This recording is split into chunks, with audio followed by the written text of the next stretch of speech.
KYNE. From the high desert in the great American Southwest, I bid you all good evening, good morning, good afternoon, wherever you may be in the world's prolific time zones. This show covers every single one of them. I'm Art Bell, and it's an honor to be here with you for the weekend and giving you a little preview of what's ahead in the weekend. Tonight, Russell Targ, a remote viewer, in fact, also a physicist, and it's going to be we're going to have a lot of fun with that. And also open lines this hour, and more importantly, open lines all night tomorrow night. We're just going to throw it open and see what happens. Somebody sent me this again. I had read this a couple of weeks ago, and it does seem to fit oh so well. Life is not a journey to the grave with the intention of arriving safely in a pretty and well-preserved body, but rather a skid. It's a skid-in broadside, thoroughly used up, totally worn out, loudly proclaiming, "Wow, what a ride!" I love that. I really do. All right, on the webcam earlier, just prior to airtime, I noticed they started putting my webcam up in the afternoon, so I had a really cute cat photograph up there. But now, just moments before I came on the air, I trudged out to the end. I've been telling you about this antenna structure of mine for weeks on end, probably, right? So I trudged out to the end of the antenna. It's about 5 acres in total. And I took a photograph. Those white steel poles or towers that you see there are 75 feet tall each. And that's on my webcam right now. It's one of the better photographs I've ever been able to take of it on the ground or from the ground. We still haven't taken that helicopter ride, which is coming up when we're going to measure some of the effects of this monster.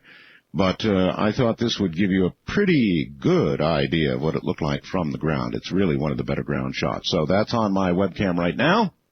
When you go to the coasttocoastam.com website, you'll notice Art's webcam listed on the left there. Just click on that. Now, the next item before we plunge into the news of the day. Earlier today, a ham friend of mine, an amateur radio friend, sent me a link to truly one of the most incredible things I've ever seen. And I hope that we don't blow up her website.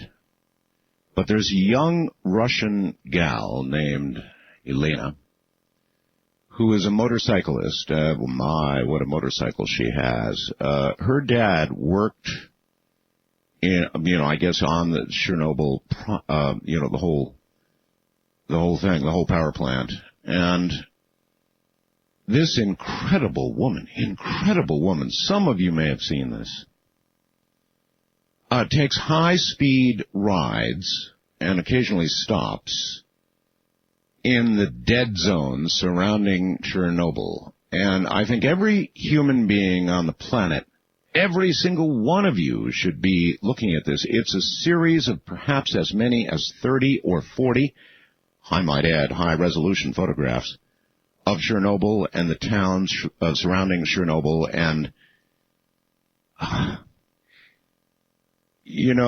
it will be 900 years, as you will read, before human beings can inhabit even the outskirts of that area, and maybe 58,000 years before it ever gets back to normal. 58,000 years! Or was it 85? I don't know. Way more years than any of us have. This, you must go and see. So, please do. I'd actually like to have your comments on it, and, we're going to have open lines tomorrow night. And as I looked at this, it's poignant. It may bring tears to your eyes. I thought, well, this happened to the Russians, to the communists, and it was so horrific, so horrible, that for those Russians that saw it, it may well have had at least something to do with the change in national attitude about everything nuclear. I mean, it's that strong. It's that compelling. So if you go to the coasttocoastam.com website, right there, boldly in the front is the link that I sent thanks to my friends, to Lex Lonehood, and he put it up for me. Let's hope we don't crash her site, and if we do, try it in a couple of days. It's called Riding Through Chernobyl. You've never seen anything like it in your whole life. I guarantee it. So cruise on up there, and let's test her, see how broadband she is. I'd love to get her on the program. We're hoping to get some sort of connection. Her English is broken, but, as you read through the captions on the photographs, it sort of adds to the surreal feel of the whole thing as you take this chilling, mind-boggling tour.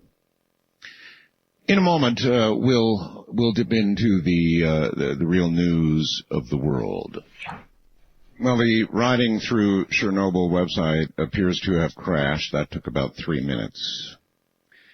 Be patient and continue to try the link as time progresses. This is worth doing. And Lex, if you're listening, just leave it up if you would, please.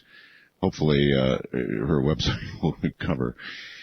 All right, looking around the world right now, rebel rockets slammed into a government building in the northern city of Mosul on Saturday, killing 2 civilians, wounding 14 others. An explosion rocked central Baghdad in a roadside bomb attack on a convoy, wounding 5 Iraqis. The Mosul attack brought to 21 the number of people killed in 2 days of explosions and shootings across Iraq.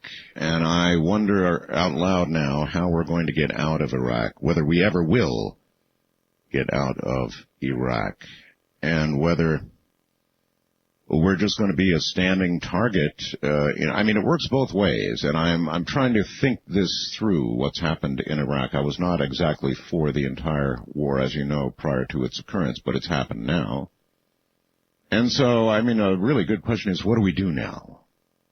We're there and we're sitting targets on the one hand. On the other hand, so are the terrorists. Every terrorist organization able to get anybody into Iraq to try and kill Americans or cooperating Iraqis is doing that. And so they're sitting targets. So in a way, we've got a place where we can get them. But of course, they are getting us.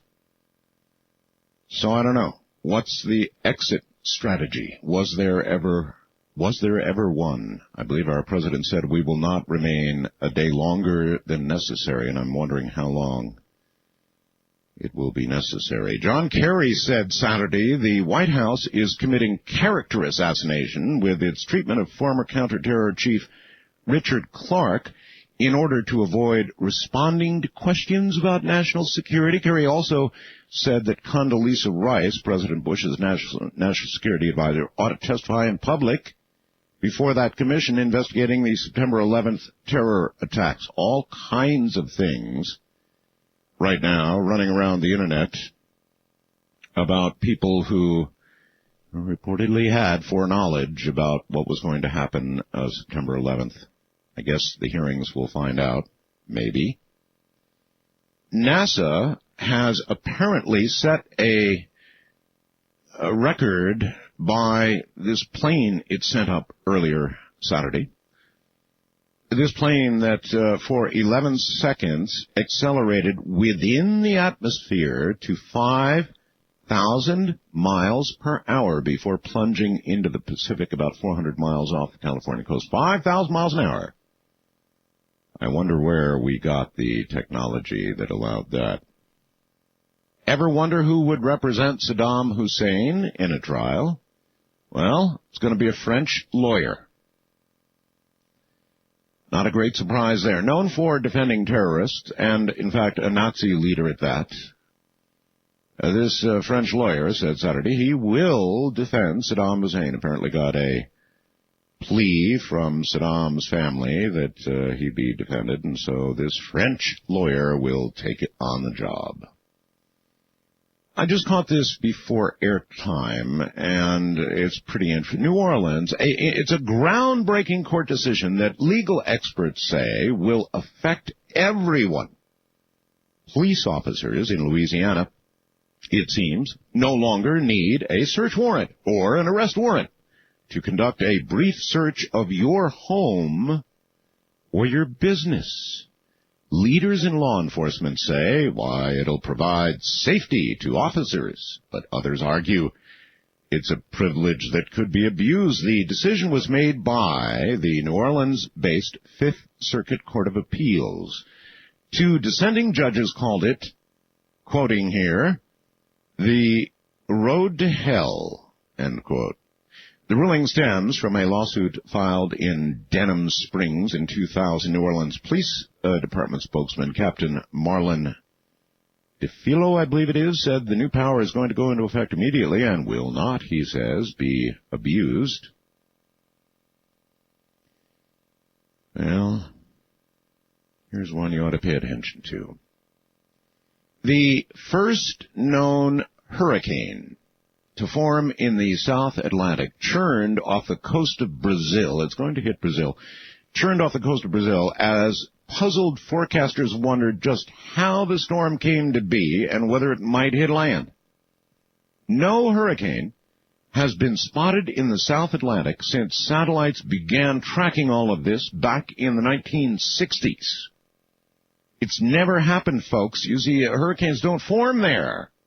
Hurricanes form on or off the African continent and drift toward us in the West. But here it is. Winds of 74 to 95 miles an hour at 11:30 p.m. Eastern on Friday. The hurricane was centered around 345 miles east of the coast of Brazil. The storm moving southwest parallel to the coast. Unclear whether it would strike land, because computer tracking models are simply not designed to handle storms that form in the South Atlantic, because that doesn't happen. It just doesn't happen. Forecasters are scratching their head trying to figure out, well, now, how could this storm have formed? The hurricane season in the North Atlantic runs from roughly June 1st through November 30th. So they don't know why the storm is there. They don't know why it formed. Not a clue. Why? Well, it's because we're in the middle of the change. Now, it has begun. Our climate change has begun. And this is but one more sign of that. So while I was surprised, I wasn't that surprised. Jan Berry, a member of the duo Jan and Dean that had the 60s surf music, things like Dead Man's Curve, Little Old Lady from Pasadena, dead today at 62 years of age. He had a seizure and stopped breathing Friday at his home. He was pronounced dead that evening at a hospital. He had been in poor health, of course, from the lingering effects of brain damage that he had from a 1966 car crash. Also co-wrote the lyrics for Surf City, Dead Man's Curve. Remember him, John Berry, dead at 62. A strong signal of, this is really interesting, a strong signal of life on Mars has now been detected by scientists at the U.S. National Aeronautics and Space Administration, NASA, and the European Space Agency. Each group has independently discovered tantalizing evidence of, get this, folks, methane in the Martian atmosphere. Methane is a waste product of living organisms here on Earth. It could also be a byproduct of alien microbes living under the surface of the red planet. Where have we heard about life under the surface of the red planet? The detection of methane has been the holy grail of scientists studying the Martian atmosphere, as its presence could indeed provide unequivocal proof that there is life beyond Earth. That's one theory. Neither NASA nor the European Space Agency has publicly announced any of these findings yet, but specialists who have seen the data believe the discovery is genuine, although they are unsure of what it means in confirming the presence of life. And then this is worth considering. Scientists speculate, this comes from Whitley Strieber's Unknown Country, scientists speculate that bacteria may spread through the universe on asteroids, and that life on Earth, well, may have come from Mars. Now they've discovered quite the opposite, that life on Mars may have come from the Earth and during the last 30 years. In New Scientist, David L. Chandler quotes NASA's Andrew Schurgner as saying, I quote, I believe there is life on Mars, and it's unequivocally there because we sent it. He says that of all the space probes sent to Mars, only the 2 Viking craft in 1976 were sterilized, a procedure which is routinely now done. He thinks some Earth bacteria may still be living on Mars. We now know that salt water existed for a very long time on the surface of Mars, and some life could survive there still. But could it be from Earth? They're probably not going to survive in 200 Kelvin conditions and in sulfuric acid, said Jeff Cargill of the U.S. Geological Survey. Maybe they could, and maybe we've just done a terrible thing. So that's pretty interesting. In other words, they're suggesting that until the most recent rovers, which we sent every other spacecraft, they never bothered to sterilize before sending it. And the life that we find there may be ours. It's always going to confuse the issue, I suppose, eh? And now, we are about to go to open lines at the bottom of the hour, so be sure, and when you hear the phone numbers play, they are a little different on the weekend, by the way. Make note of them. And tomorrow night, as I mentioned, open lines all night long. Oh, now look at what they've developed. And NASA, once again, right in the middle of it. NASA hears words not yet spoken is the headline. This is NASA. NASA has developed a computer program that comes close to reading thoughts which you have not yet spoken.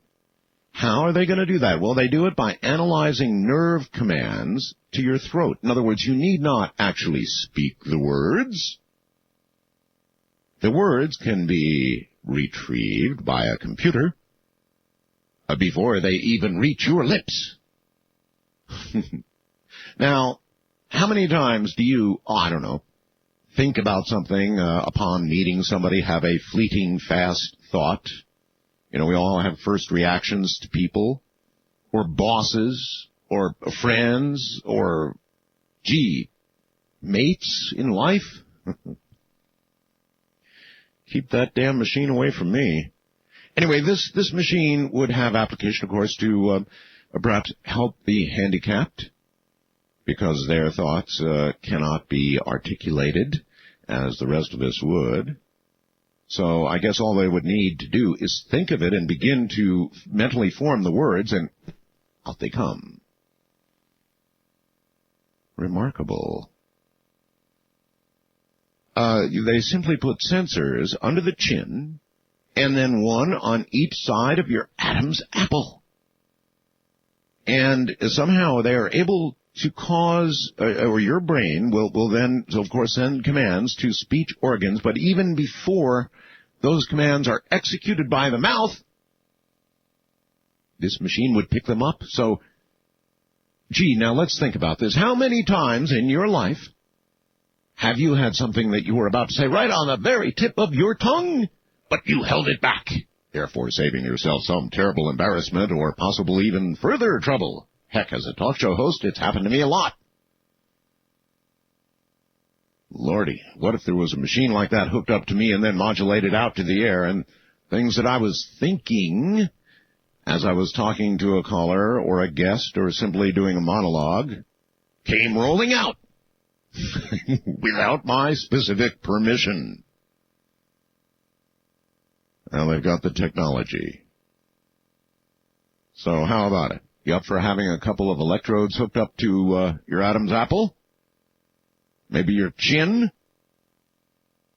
Imagine a world where thoughts came tumbling out. It's a little like remote viewing, only, I guess, a little more precise. Thoughts just came tumbling right out of a computer, before you ever said them. Imagine that.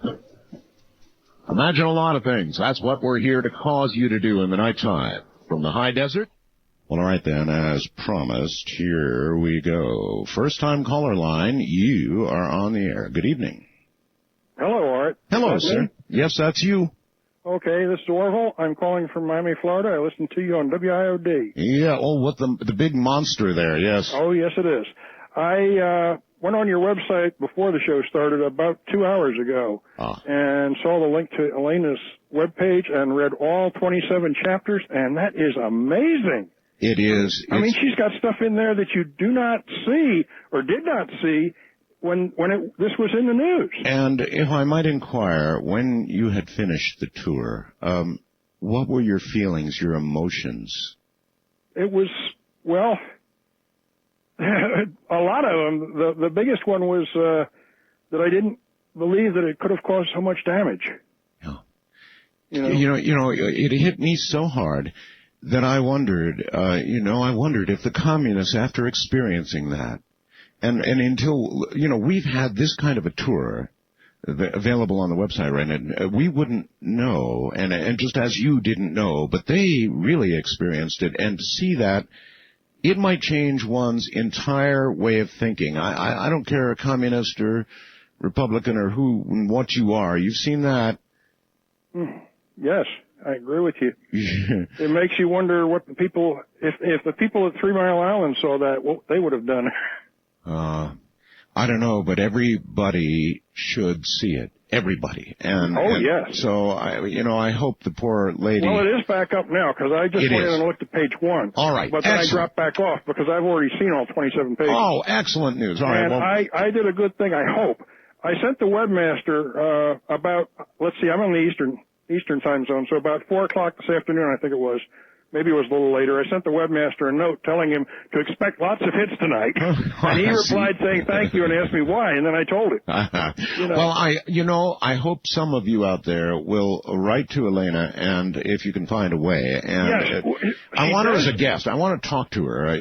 Her broken English, in a way, it makes the whole thing more surreal as you read the way she has written everything. Right. Well, I asked the webmaster, if somebody, and I even sent it to the customer service at Angel Fire there, if someone could convince her to post her email address. Somebody at Angel Fire ought to hear this and grant her a little more bandwidth. Right. Right. She deserves it. All right. Thank you so very much. Yes. The whole thing, it will be one of the most chilling, thoughtful experiences you've ever had.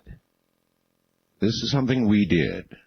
And by we, I mean this is something that human beings did to themselves, communist or not. Doesn't matter, and it's going to make you very thoughtful about how and whether we should handle nuclear energy. And I'm not suggesting that it's not productive, but this site will not be suggestive, but will indeed show you what the dangers are, and they're beyond description. Wildcard line, you're on the air. Hi. Art. Yes. Matt from Tampa. Hey, buddy. How you doing? Good. Okay, first off, on behalf of all the security guards working nights, thank you for keeping it interesting. You're very welcome. It must be kind of a lonely, quiet, generally thankless job. It is, but for the people that choose this line of work, it's great. Yes. You don't. In this business, you don't have to be a people person necessarily. Well, as I once told another security guard on the air, you guys are on the front line of everything. I mean, in every horror show I've ever seen, the security guard, the film starts out, there's a security guard walking around with a key, doing his normal thing, and before you know it, he's shredded. Yeah, the first Die Hard movie. Absolutely. But anyway, what I want to talk to you about is this hurricane off of Brazil. Oh, yes. Now, I've read Superstorm probably about half a dozen times. Really? Yeah, I love the book. Uh-huh. I think the reason it's there is the Gulf Stream has already indeed shut down. Yes. And all the warm water, it's stuck south of the equator. Well, I'm not sure that it shut down, but all of these things that we're getting now, the extinctions, the changes in our weather patterns, hurricanes developing where they have not ever in our recorded history done so before. These are all indications of the change that's underway right now. Whether or not the Gulf Stream has stopped, I'd have no way of knowing. I sort of doubt it, but there is a change, a massive, profound change underway, and it's already begun. It's already started. So we'll see it unfold. Now, as you know, on May 28th, the movie, based in part on our book, is coming out nationally. I can't wait. I'm looking forward to it. It's called The Day After Tomorrow. Yep. Have a great night, sir, and take care. Yes, a hurricane developing where one ought not be. Well, that simply means that conditions that will breed hurricanes, conditions normally confined to somewhere off the coast of Africa, have to some degree shifted, and there are now conditions present in a place where they were not previously present over a great deal of ocean. Now, how could that have happened? Well, quite obviously, the change is underway. East of the Rockies, you're on the air. Good morning, actually, I guess, back there. Hi. Good morning, Art. How you doing? Okay. Calling from WLAP, Lexington, Kentucky. All right. My name's Ken. I've got a question. I went on the Internet the other night just out of curiosity and was looking up icebergs and was just seeing how long that they exist. And they, I guess, roughly a year, and they travel great distances. And I think Darwin said that sometimes the icebergs literally take rocks and soil and plants and travel them to another continent and deposit them. Oh, yes, indeed. Mm-hmm. Okay, so in that theory, in that line of thought, I was going to ask you if you might know any cryptozoology people who are trying to correlate icebergs with sea monster type sightings, deep sea, or even the lake monster, like Champ and Ogopogo. So your theory being that when the iceberg calves, the frozen, instantly frozen monster comes with it, and then, of course, he unfreezes. Right, just like a frog in the wintertime. You know how they freeze up in a pond, and then come spring, they thaw out, and they're okay. I'm not aware of any sightings that we could correlate with the calving icebergs, or even ones that have, been sailing along for a while, but it's an interesting theory, and one the previous caller, the security guard, might well bear in mind as he makes his rounds this evening. West of the Rockies, you're on the air. Hello. Hello? Hello. On the nuclear thing, before we get to my subject, yes, I worked with nuclear weapons in the Air Force, took them apart, and it's, in my opinion, only a matter of time before one of those things goes off, as a weapon. Yeah, it must have been an interesting job to have, assembling or disassembling nuclear devices. Indeed. We targeted and lined them for, on top of the missiles and carried them back and forth. As children, 21 years old, 30 years ago. Yes. Yeah. 40 years ago. A long time ago, Art. Well, you've got to really get to this website if you have the opportunity. I will. I will do that tomorrow. Okay. And I wanted to talk about the origin of life in mud puddles. The theory holds that 5 billion years ago, 10 billion years ago, life started up in some mud puddle.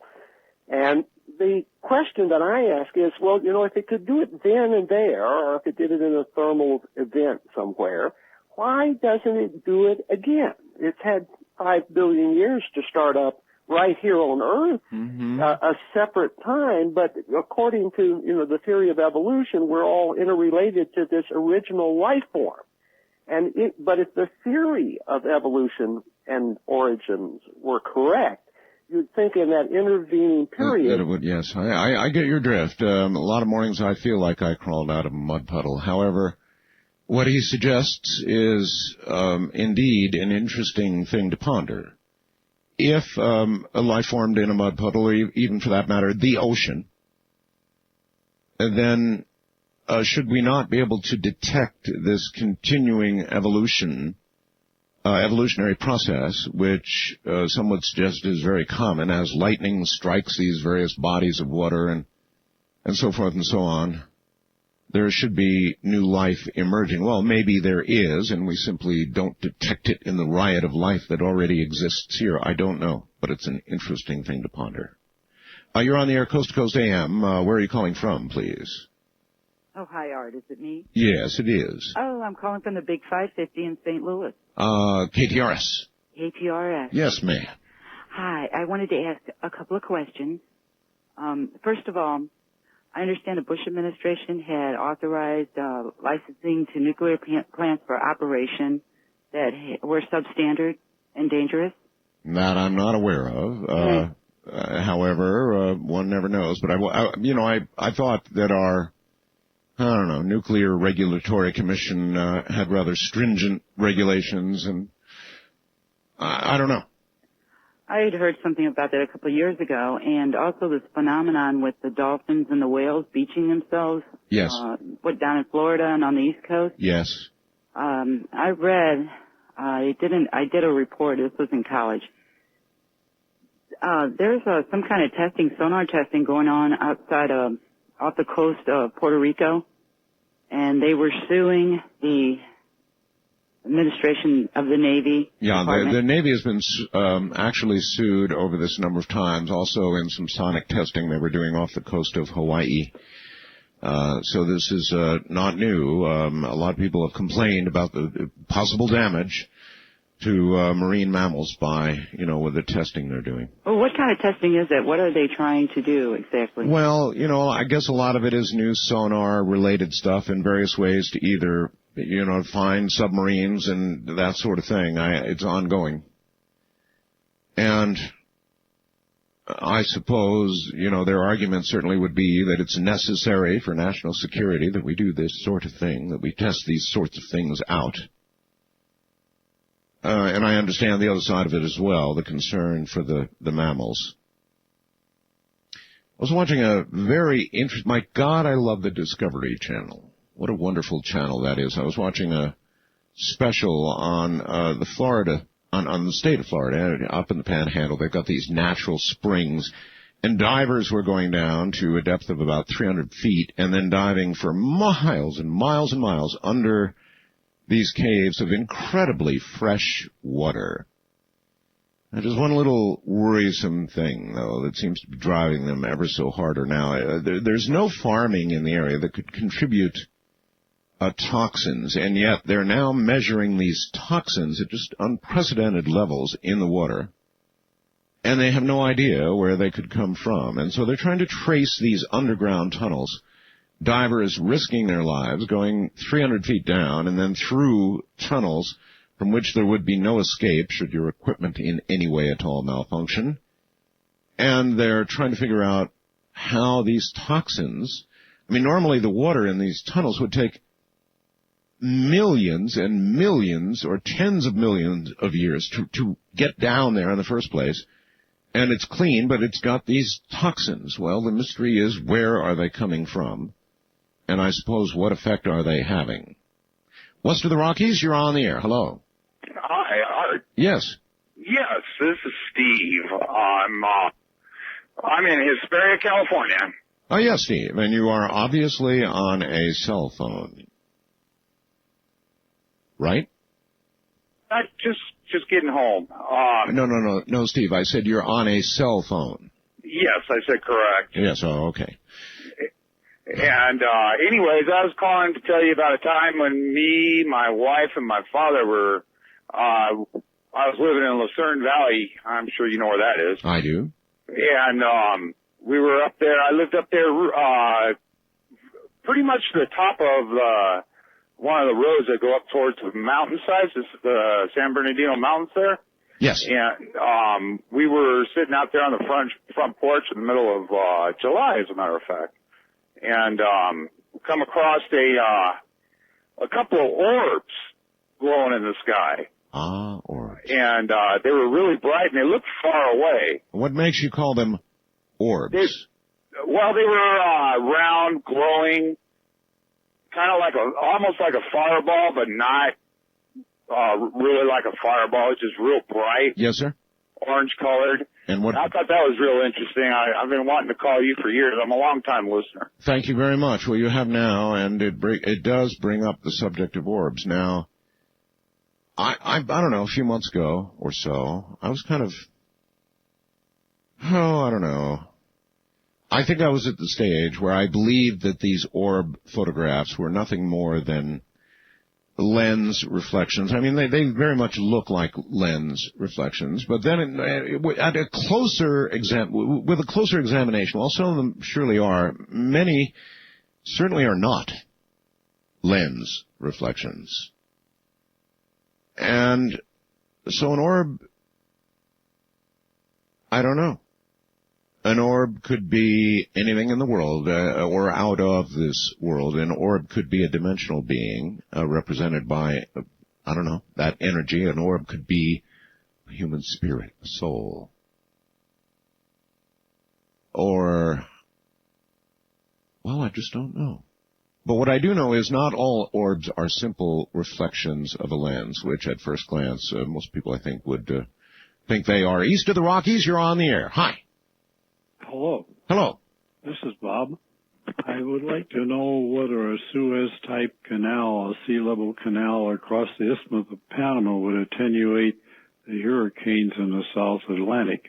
Remembering my charts on the currents that flow about that portion of the southern continent would provide a cooling mechanism for that continent itself. Gosh, Bob, I don't know.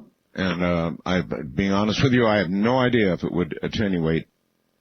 I just have no idea, Bob. It would provide a tremendous amount of labor for people in that part of the world and make them filthy rich with that type of a canal where the tankers and the aircraft carriers could go through it. Well, I mean, we do have the Panama Canal. I mean, but it's restricted on what can get through there, and at the same time, a plowshare program would only have to carry it down to where robots or nuclear submarines could constantly scavenge in the material out into the ocean. Yeah, I'm not sure what the answer to that would be. In other words, if you actually build, of course he's referring to the locks in the Panama Canal.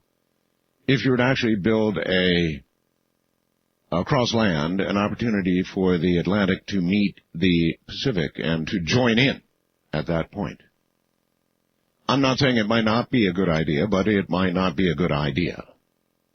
There's something about man tampering about with the natural course of things that seems to have, more times than not, unintended consequences. I love that phrase. Don't you? Unintended consequences. Man does a lot of things that result in unintended consequences. But on the other hand, Bob, maybe it's a really good idea. From the high desert, a journey to the center of the mind, indeed. Good morning. Russell Targ is a physicist and an author. He was a pioneer in the development of the laser and laser applications. That's hardware, folks. Was co-founder of the previously secret Stanford Research Institute's investigation into psychic abilities in the 1970s and 80s. His work in this new area called remote viewing, very familiar, certainly to the listeners of this program, was published in Nature. The proceedings of the Institute of Electrical and Electronics Engineers, IEEE, and the proceedings of the American Association for the Advancement of Science. Mr. Targ did graduate work in physics at Columbia University, is co-author of 6 books dealing with the scientific investigation of psychic abilities, so he should have many a story. In 1997, Targ retired from Lockheed Martin Missiles and Space Company as a senior staff scientist, where he developed airborne laser systems for the detection of wind shear. He now pursues ESP research in Palo Alto, California, and will be here in a moment. It should indeed be a journey to the center of the mind. Well, all right, ladies and gentlemen, meet Russell Targ. Russell, welcome back to the program. Good evening. I'm very happy to be with you and hear your nice, smooth radio voice come through my telephone. Thank you. It's always a pleasure to have you here, and always necessary, even though this is a very mature audience, and many of them are certainly familiar with remote viewing and remote viewers, it's necessary always to at least provide a nugget of 101. What is remote viewing, why it was supported by Well, it says here NASA. I didn't know they had anything to do with it. CIA, Defense Intelligence Agency, and such. Why it was supported, why it isn't supported now, and I guess first, what is it? Well, remote viewing is an ability that we all have, the psychic ability that we all have to describe and experience what's happening in a distant place or even in a future time. What we discovered at the Stanford Research Institute program is that we could assist people to quiet their mind, stop their mental chatter, and come into contact with what is actually occurring at distant places. And we help people learn to quiet their mind so that they could provide useful information for all those interesting government agencies that you just enumerated. So we provided information for the CIA and Defense Intelligence Agency, NASA, Army Intelligence, and over a period of more than 20 years, almost every part of the intelligence community supported the work that we were doing at SRI. Yes, well, those are very serious people, Russell, and other than an occasional hammer or toilet that they overspend on, they tend not to just, take off in directions like this and toss away money. And it went on, I understand, with the CIA for about 20 years. So there must have been something way back at the beginning when the program was originally conceived or justified that convinced some very powerful people that, oh my God, these people are on to something. In other words, some powerful demonstration to get taxpayer money rolling on this kind of program. Well, how did that happen? Do you know? Well, what you say is certainly correct. That is, in my work in lasers, for example, if we could get government support for 2 years, that was considered wonderful. Absolutely. But the idea that you can get government support for 23 years for a same ongoing program, that's a paranormal event all by itself. It is. Well, so what was the original genesis? In other words, somewhere there was a meeting, and it was demonstrated to somebody of great power, or perhaps the meeting was Hal Puthoff and I were known as successful laser scientists. This would have never happened if Puthoff and I had just been psychologists walking in off the street. We'd have never gotten through the front door of the CIA. Yes. But by the time we appeared at the CIA, we had already done lots of complicated things for the federal government in the laser community. So we were able to escalate our way right up to the director of intelligence at the CIA, who's John. I can see how that got you in the door. And you were saying the name again was? John McMahon. John McMahon. He's a very courageous lawyer, intelligence operator, flown in the belly of C-130s.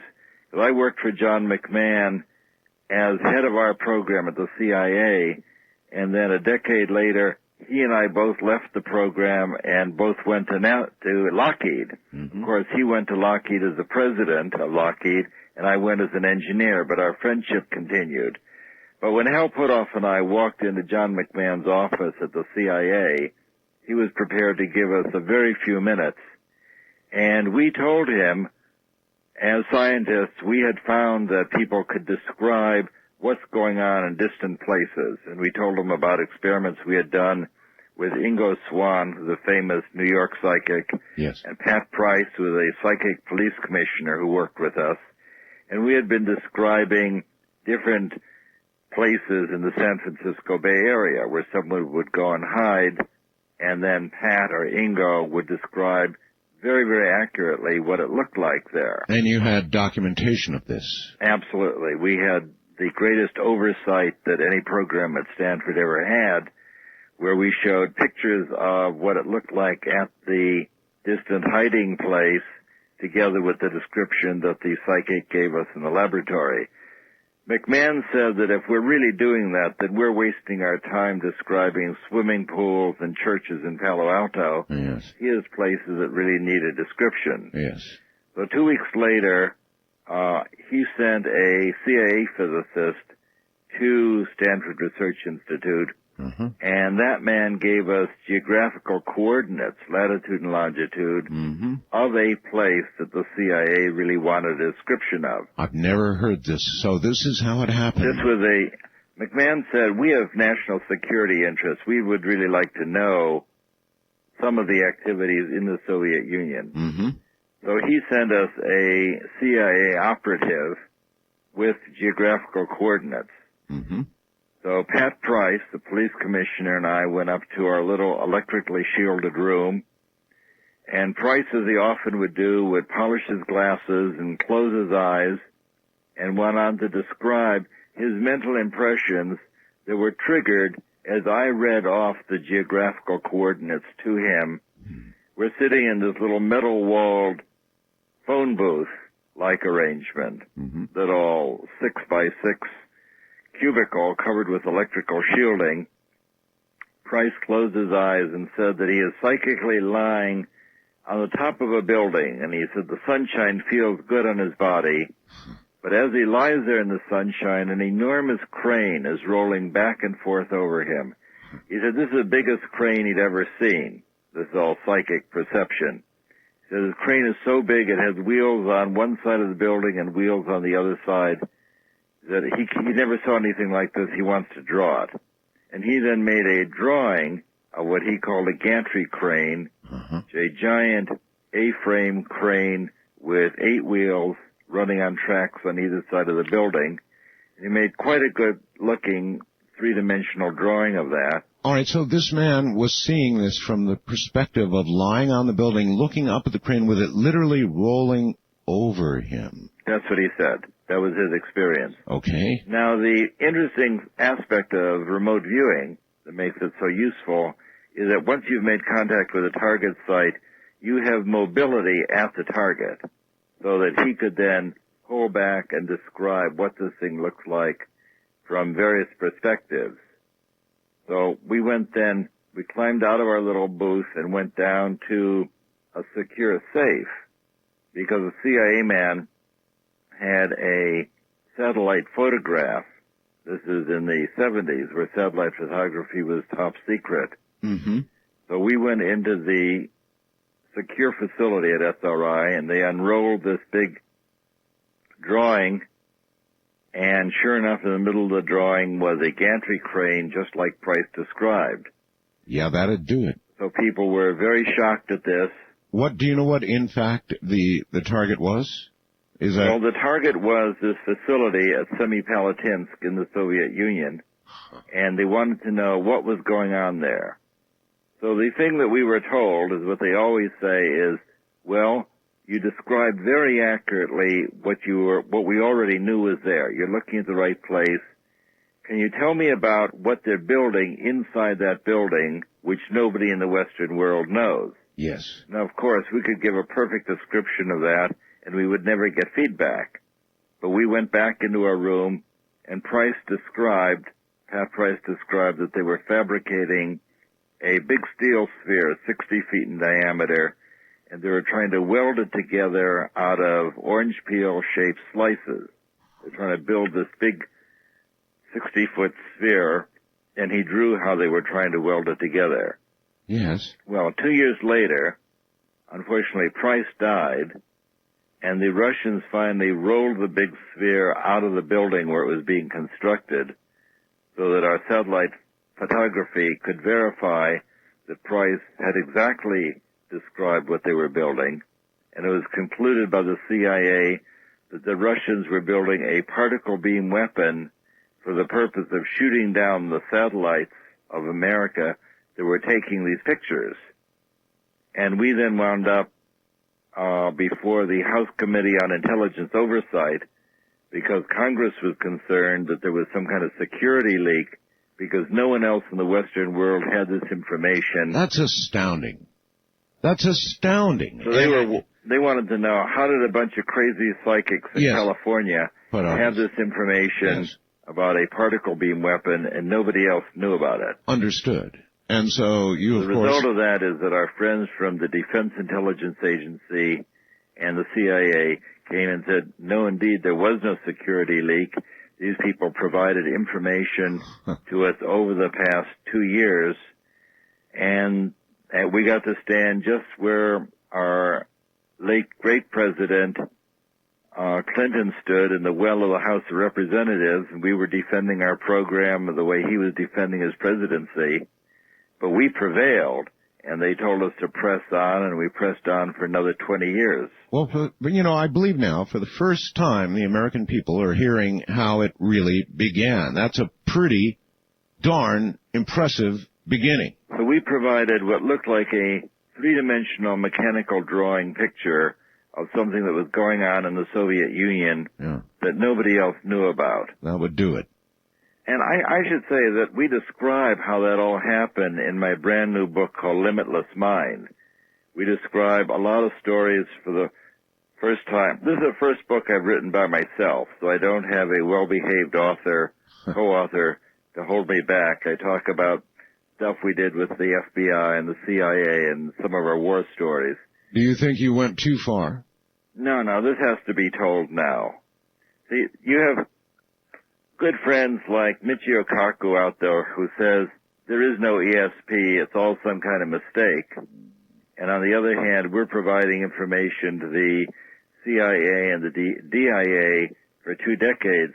One day it would be fun to be on your show with Professor Kaku and talk about the data. Yeah, it's interesting. I got an email from somebody who knew you were going to be on and writes, hello, Mr. Bell. I've been a long-time listener. It's really nice to hear your voice again on the weekends. George Norrie is doing an excellent job as well. Since you have a physicist, Russell Targ, on your show tonight, I thought perhaps you could get his views on the sudden interest by mainstream science on the whole cold fusion debate. Again, apparently the Department of Energy is going to review its original 1989 conclusions, and it may be real. Since you're a physicist, why, I wonder if you've heard anything about that at all. Yes. Oh, you have? It's not actually cold fusion. It's a kind of ultrasonic experiment where they create tiny bubbles under very high pressure, and as these tiny bubbles explode under high pressure, it's as though you have a fusion-type reaction occurring that give off neutrons and radioactivity. So it looks more believable than the previous cold fusion that had been reported 10 years ago. But still a relative of that, no doubt. That's right. Okay. But it's getting more. It's more reproducible than the initial cold fusion, which involved electrolysis of palladium. Well, Russell, I mentioned the first hour to you before you came on the air. You hadn't heard it because you were doing something else. But on our website, Coast to Coast AM, we've got this incredible thing. This gal, you may have seen this. Her name is Elena. She's a motorcycle rider, and she has ridden this motorcycle again and again right through the dead zones surrounding Chernobyl. And it's something that I want to come back to with you, the whole Chernobyl thing. Well, I'm a motorcycle rider also, so I'll be happy to talk to you about that. Oh, well, this you should take this tour. It's going to take you a little while, so perhaps now after the program. At any rate, back to the Kaku connection for a second. Somebody else says, I noticed you've got Russell Targ on, who investigates remote viewing applications. I was wondering if, for example, a physicist like Dr. Kaku, well, suppose he also happened to be a remote viewer, would the physicist be able to use remote viewing to further scientific knowledge in the area of physics, your area? And what about other scientific disciplines? But keeping it to physics for a moment, Russell, would there be something that was some application for remote viewing and physics? Well, I'm always happy to tell you when I don't know the answer to something. Certainly there are people like Nikola Tesla who was able to quiet his mind and describe the operation of a alternating current electrical generator at a time when there was no such thing. He could just conceive that, turn it over in his mind, and the first one he built worked, and Westinghouse was in the AC electrical business, which is what allowed them to overtake Edison. So Tesla was a great visualizer. We don't know if he's a remote viewer. Now, a physicist is able to describe things that exist. So if you wanted me to describe some piece of laboratory apparatus in a distant place, I or some other physicist with remote viewing experience could describe that distant thing much better than a person who didn't know anything about physics. Yes. For example, I'm learning to do intuitive medical diagnosis that we can talk about later.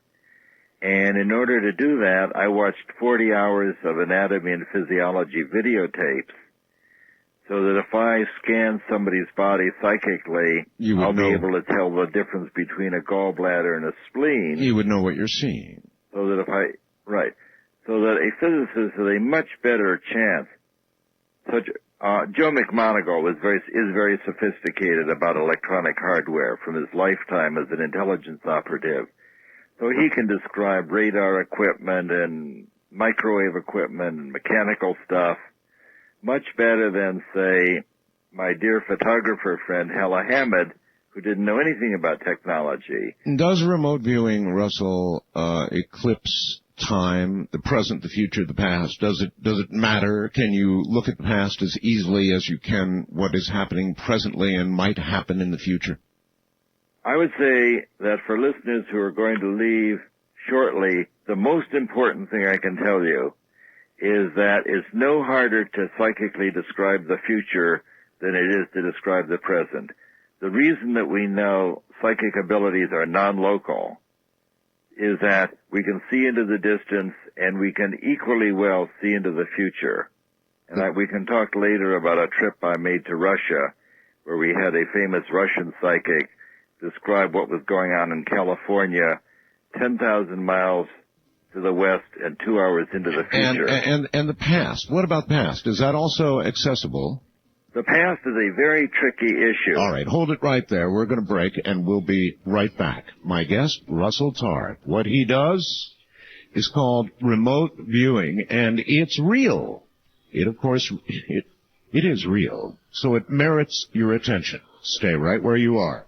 Once again, Russell Targ. Russell, I really would like to know, why is the past tricky? Well, if you can describe something in the past, which I believe you can, you then have to get feedback to know if it's correct. For example, our good friend Stephen Schwartz has written a couple of books called The Secret Vaults of Time and The Alexander Project, where people would describe what it looks like under the desert. What did they have at Roman times buried in the desert? What were they doing there? Mm-hmm. And Hela described what they were doing there, and that you would find a circle of green stones if you dig here in the desert, and that's what they had in this ancient bathhouse 2,000 years ago.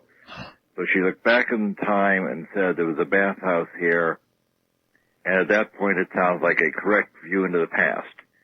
They then dug up the desert, and right where she marked it, they found a circle of green stones and what appeared to be a bathhouse.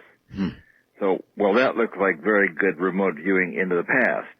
But you could say that she was able to look instead into the future, and because I could have asked her the question, or Stephen Schwartz could have asked her the question, Hela, we're going to dig at this spot that you've identified. Yes. What does it look like after we dig this up? Can you look an hour or a week into the future? So the past is tricky then because it's difficult to verify that indeed that is what you're looking at. Is that it? Exactly. It's hard to tell with any kind of look into the past that you're not actually precognitively describing what you will see at a later time in the future. Well, you mentioned the name Nikola Tesla, and that set me to wondering.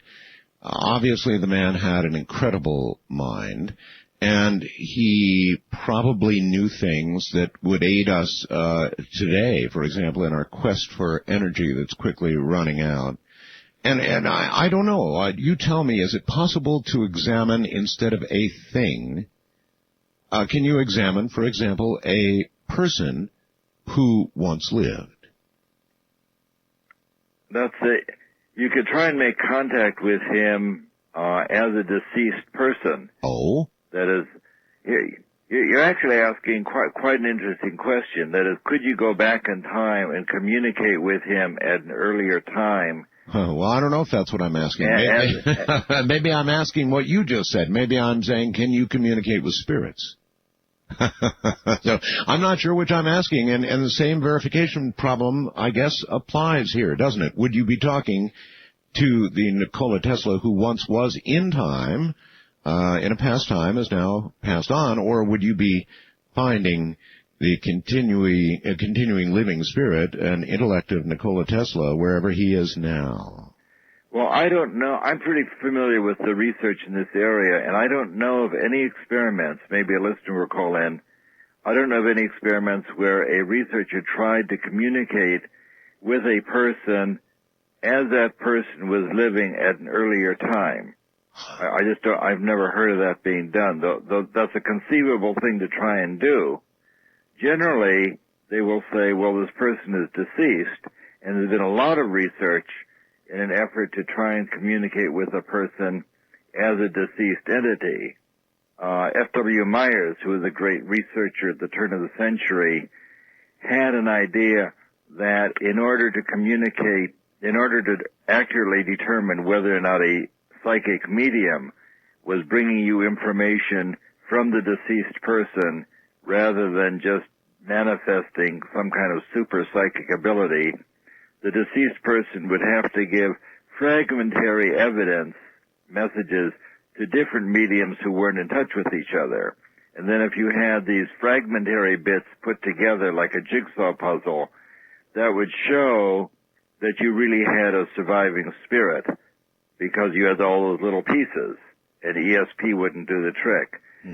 Myers then died in 1905 and posthumously carried out that experiment. So a scientist like myself is always very thrilled when somebody gets to think of an experiment while they're alive and then carry it on after they've died. And the posthumous Myers was able to send fragmentary information to several mediums. He sent them to Eleanor Piper in Boston, Lenore Piper in Boston, and to Mrs. Holland, who is the sister of Rudyard Kipling in India, and Mrs. Verrill in London. And this is the turn of the century, so there's no fast radio communication. And these mediums who were not in communication with one another got fragmentary messages from Myers. They then sent these Myers communication to the Society of Psychical Research in London, yes, where they were put together and assembled into meaningful messages of the type that Myers might send. But in a case where the pieces by themselves didn't make any sense, it's only when they were put together did they make sense. And these are called the cross-correspondence experiments. And it's one of the strongest kinds of evidence that the spirit of a person who has died actually survives. This is not reincarnation. This is evidence of survival of a deceased spirit. Yes. And the correspondence cases are considered very strong evidence that some aspect of us actually survives after a bodily death. You believe that? I think the evidence for that is quite good. As you may know, my daughter Elizabeth died a couple of years ago. She was a psychiatrist doing research in distant mental influence, and many people have received messages from her of a type like the Myers case, where people who didn't know Elizabeth but might have known of her yes, had the feeling that Elizabeth was giving them a message and then shaking them by the shoulder and tapping them on the head. It's quite an unusual thing to have happened, very idiosyncratic thing. But a number of people have had this unusual experience, people who didn't know one another.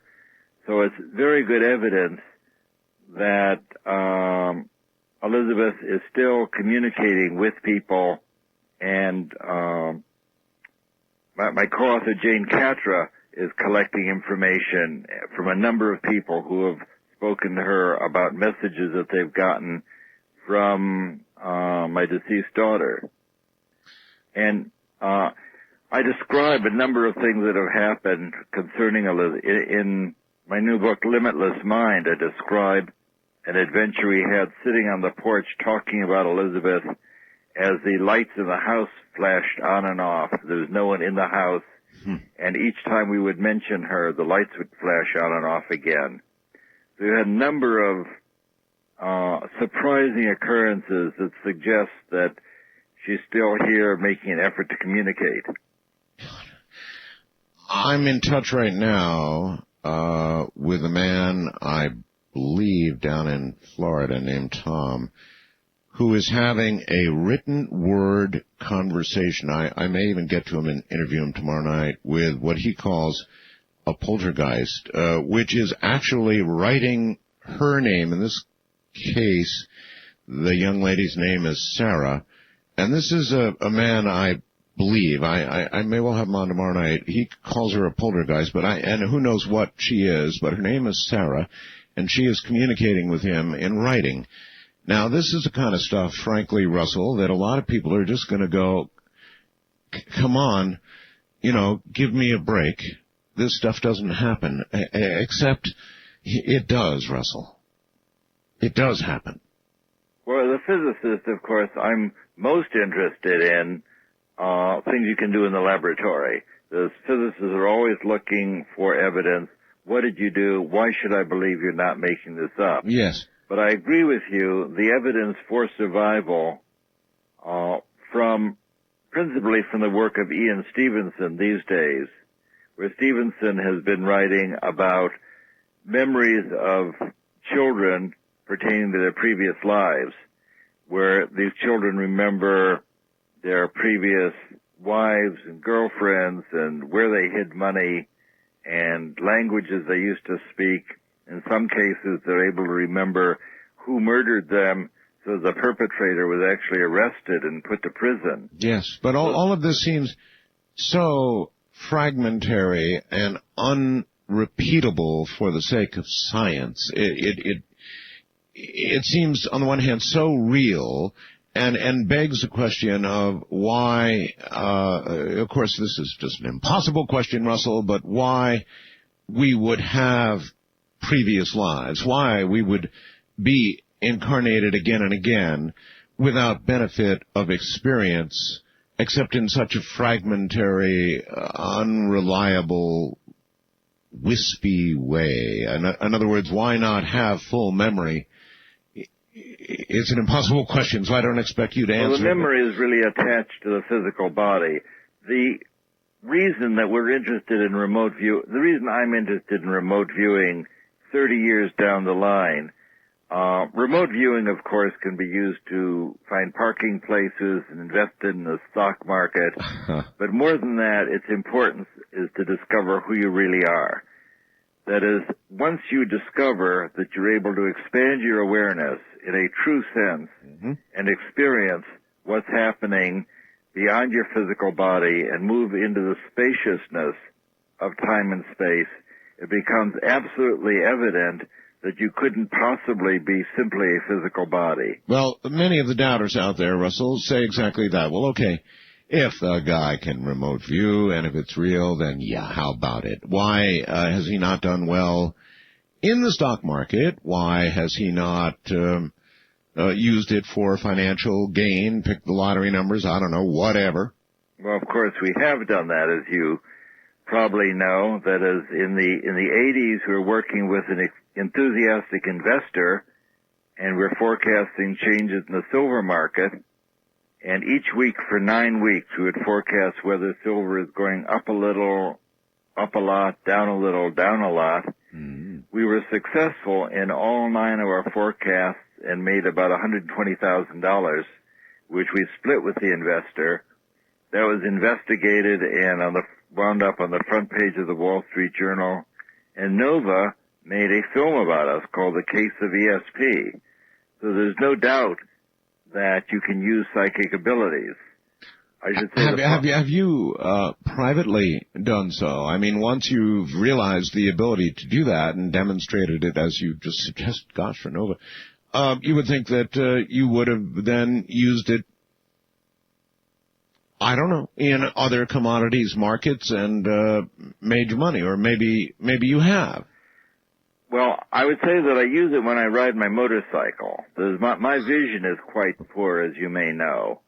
So I've been riding my motorcycle for more than 30 years, and I would say that my psychic ability is a day-to-day asset for me to avoid being killed by a car. Understandable, but again, have you actually used it for personal financial gain? And if you have not, why not? Well, in writing my previous book, our publisher asked Jane Catra and me to demonstrate this remote viewing, because we were telling people in detail how to do remote viewing. Yeah. And Jane and I forecast silver futures with the help of 2 other people, and even your mild-mannered authors were successful in 11 out of 12 trials. And that's just the 2 of us recently. The probably hard-to-believe answer is that once you become very experienced at quieting your mind and residing in this flow of loving awareness that comes from the quiet mind, then using your quiet mind for forecasting silver futures seemed like a unattractive and boring thing to do. No, I actually do understand that. I really do. But you're saying on the one hand it's possible, but on the other hand, the very nature of putting yourself into a sufficiently receptive state to do all of this takes you away from the material world. Many people have used psychic abilities to make money. My colleague at SRI, Hal Puthoff, made several tens of thousands of dollars for a school. Stephen Schwartz at the Mobius program has made tens of thousands of dollars using remote viewing to forecast the stock market. Yes. So it is untrue that God won't let you use your ESP to make money. That is untrue. What generally happens is that when people learn to quiet their mind and be peaceful, they get in touch with their own loving core, and it becomes uninteresting, blasphemous in a certain sense. Not that you're going to be punished, but you can quiet your mind and experience the divine, feel the loving awareness, or make a forecast into the silver market, and silver becomes relatively uninteresting.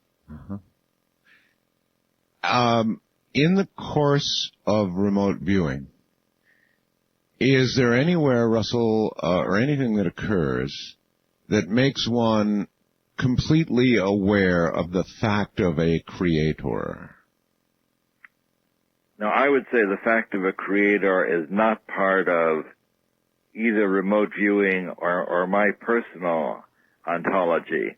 I think that we can experience the divine as participating in the love that's in the universe and the love that allows us to experience oneness with the universe and peace with the universe and a feeling of spaciousness and what the Buddhists call timeless awareness.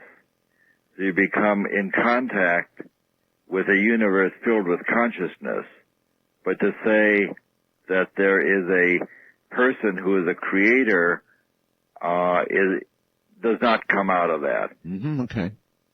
That's There's no separation. That we think it is not the case that there is a powerful God up there and a puny you down here, and you're struggling to get from down here to up there. That kind of dualistic approach creates suffering, and I think is an error. The divine that we want to communicate with is who we are. We are one with that divine, and that experience is available to anyone who learns to quiet his mind. So, other than the obvious applications for the government and spying, so you could say that I was a psychic spy for the CIA and found God. That I got to sit for 10 years in the dark teaching people to be remote viewers, and as a result of sitting in the dark for 10 years and sharing these experiences, I began to get flashes of the divine, which is another aspect of this experience that's available. Uh-huh.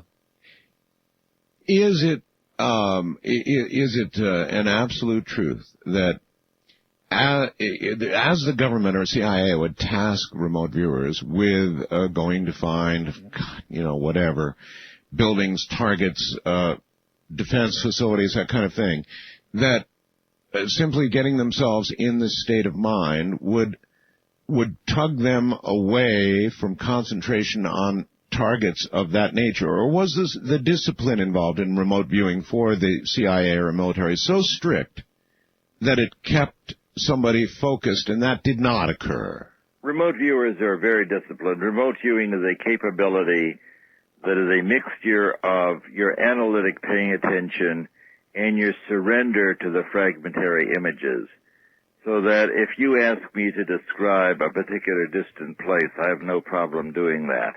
The remote viewers are very disciplined, capable people who are able to describe distant things and future things that are not pulled away into the divine if that's not what they're trying to do. Well, I was going to say, in other words, you can actually be disciplined to pass on by the divine for the nuts and bolts of the machine you're looking for. That was it. Hold on, Russell. We're at the top of the hour. Good morning. My guest is Russell Targ. He's a remote viewer, has been for our government, a lot of the three-letter type government agencies and that sort of thing. Remote viewing is real. It's absolutely real. The question is, what are we going to do with it? And there's another question that I've wondered about for a long time. It involves famous, rich, successful people who are faced every single day with decisions in their life. I've wondered about this for the longest time, and I'm going to ask about it in a moment. Listen, if you want to email me, I'm artbell@aol.com or artbell@mindspring.com. That's ARTBELL @mindspring.com. All right, well, now you've heard just a small part of how remote viewing got started, what Russell Targ does, a little bit of how he does it. I mean, here's something I've really always wondered about. I'm sure many of you have, haven't you? Rich people, people who have a lot of money, that made it themselves anyway, successful people in their endeavor, whether it be corporate or with the media or, famous people, people who have achieved in one arena or another. It really doesn't matter. They're like all other people. Perhaps with one exception. I mean, we are all faced with decisions in life. Life is nothing but one constant branch of decisions. Do I go to the right or do I go to the left? Do I do this or do I do that? It's all one decision after the other. And is it not possible that these rich, successful, well-known people, whatever, that these people are simply to a very lesser, less disciplined way, remote viewing, and basing the decisions they make in life on having quieted their mind and looking at these decisions in a considered way. And so, I mean, you say, God, he's so lucky. Well, maybe he wasn't lucky. Maybe he was looking at what might be in every time he had a decision to make, and making the right decision based on a sort of non-disciplined sort of remote viewing. You ever wonder about that, Russell? Your consideration is exactly correct.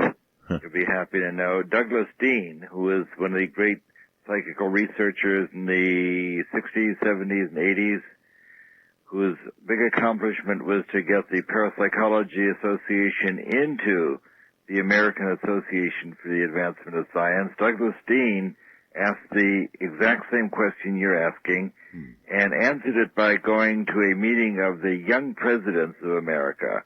There's a annual banquet where you're 500 young presidents of corporations, and he gave all the presidents a simple ESP test with a punch board where they had to make 64 guesses as to whether it would be an odd number or an even number on their punch board.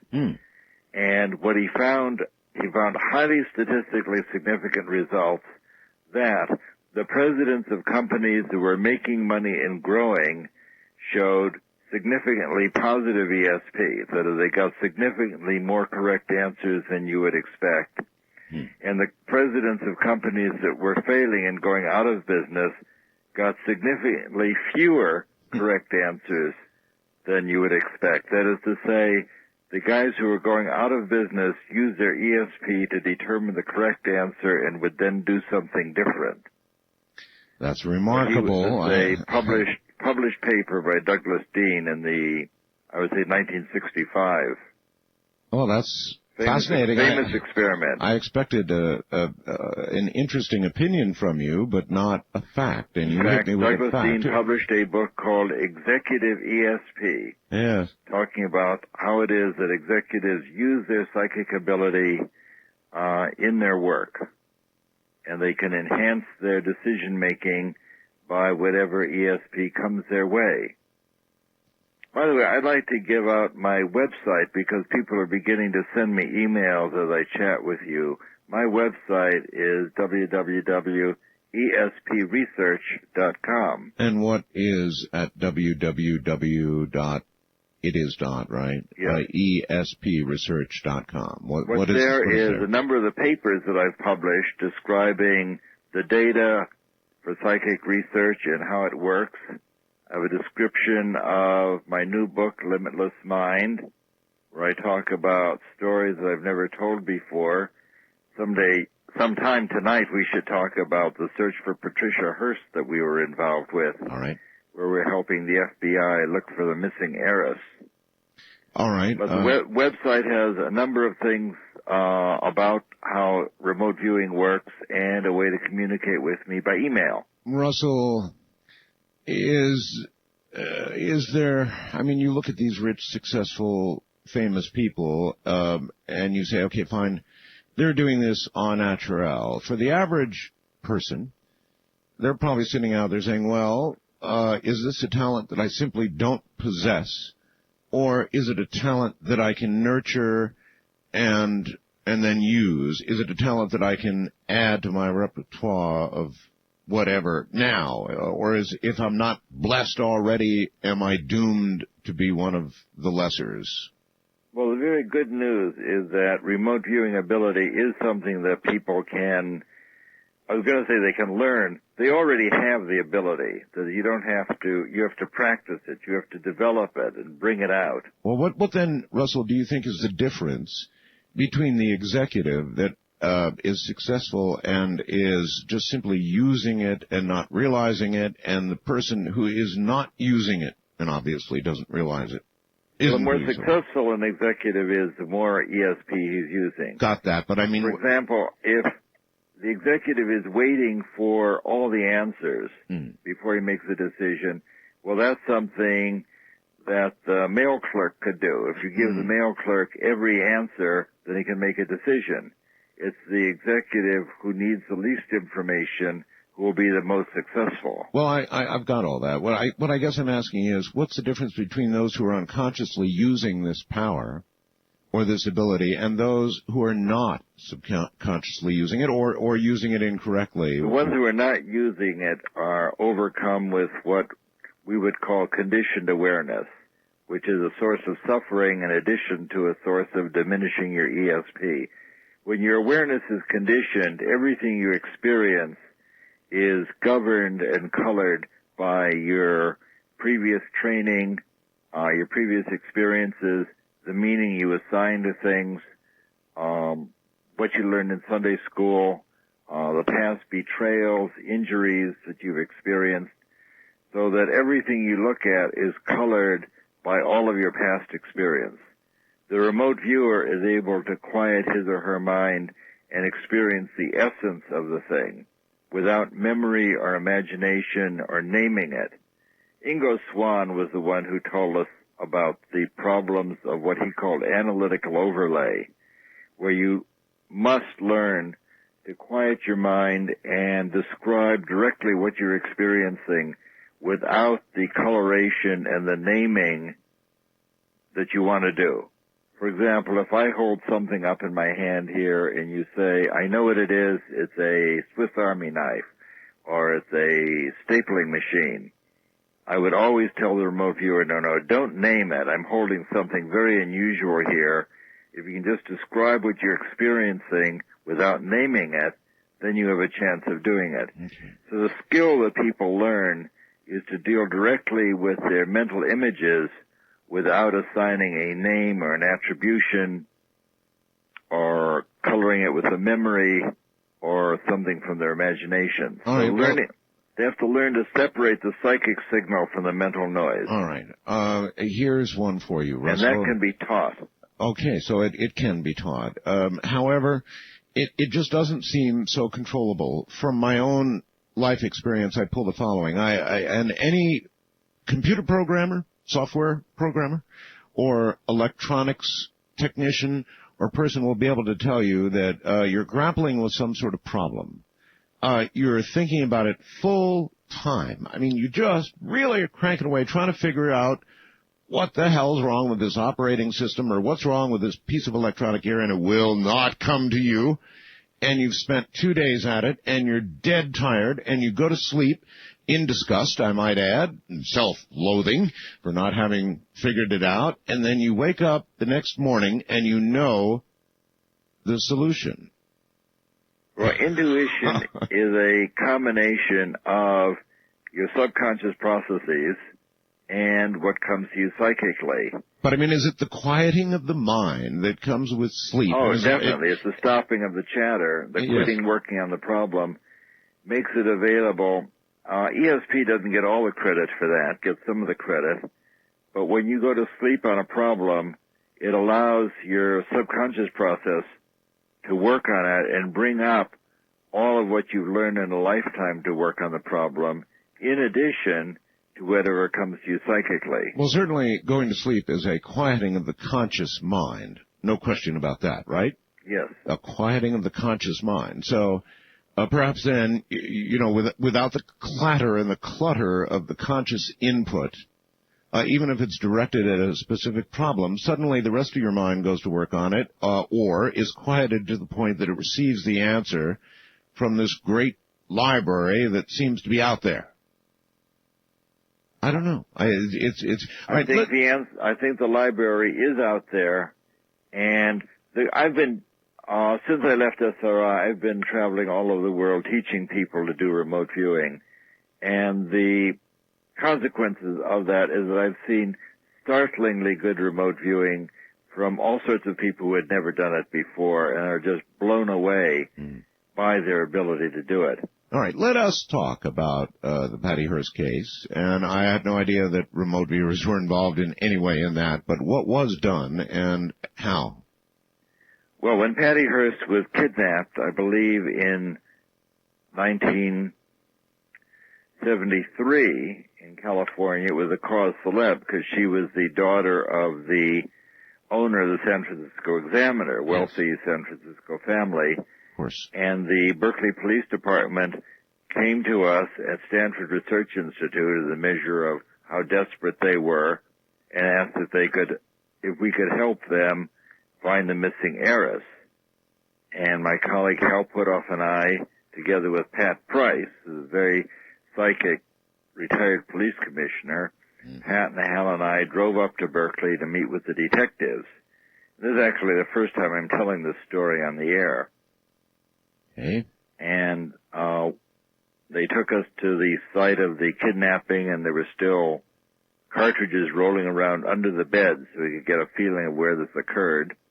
And when we finally got to the police station, they wanted to ask us questions, and Pat Price, who's a very confident, self-possessed, retired policeman himself, he said, none of that, let me just see your mug book. Do you have a picture book of people who've been released from prison, the usual suspect book? And they pulled out a big dog-eared, brown-covered book that they laid on the oak table, and the three of us stood in front of this book as Price turned the pages, one page after another.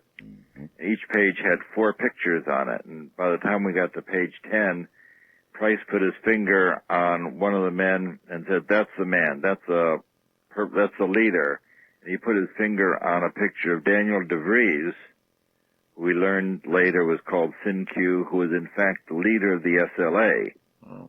And he told us immediately, Price did, that this is not an ordinary kidnapping. This is a political kidnapping. These are terrorists. And nobody at that moment knew whether any of that was true, because we were just sitting in the police station. And he said, well, where did they go? And Price closed his eyes and pointed north and said they went that way, up the highway. I see a white station wagon parked by two white gas storage tanks by an overpass next to a restaurant. And one of the policemen said, well, I know where that is. That's up by Vallejo. And as we sat in the station, the police station, they dispatched a car up in that direction, and they found the actual kidnapped car, abandoned car, right where Price saw it. Wow. And, of course, they had long since abandoned that car. And we were asked to participate for several more days. And the great tragedy is that the Berkeley Police Department and the Sheriff's Department and the FBI would not cooperate. We provide bits of information to each of these people, but they wouldn't share information. But after such a specific... But I should say, it's just like the 9/11 case, where the different law enforcement agencies wouldn't share information because they each wanted to have the prize of finding Patricia Hearst. If they had worked together, then they could have found her when she was still in San Francisco. So it was a tragedy that each of these people had their own little fiefdom and wouldn't share the information. That's our government. The following day, they had an idea that she was in the foothills of Santa Cruz. So I found myself in a police car with an officer driving up a hillside toward a little house, and he wanted to know if I knew how to handle firearms. And I said, yes, I own an automatic. He said, okay, take my service automatic here, not realizing he's driving with a legally blind researcher. So here's Mr. Magoo with an automatic in his hand, the policeman saying, cover my back as I break into the house. Now that might be a moment when you'd want to explain that part to him. So I thought maybe this is outside my job description. Yes. They didn't train me this in graduate school at Columbia. Yes. So he, of course, did not find them there, and I gave him back his automatic, and we went back to Berkeley. But that was a memorable moment in the search for Patty Hearst. Yes, I'll bet. But we did get a letter of commendation. I mean, once again, there are people who say, well, Targ's making it up. This never happened. We have a letter of commendation from the Berkeley Police Department thanking us for our contributions and the things that we did for them in this case, where we really provided the first indication to them what was going on, and Price, who was one of the greatest psychics we ever worked with, was able to put his finger on DeVries' picture and say, this is the man.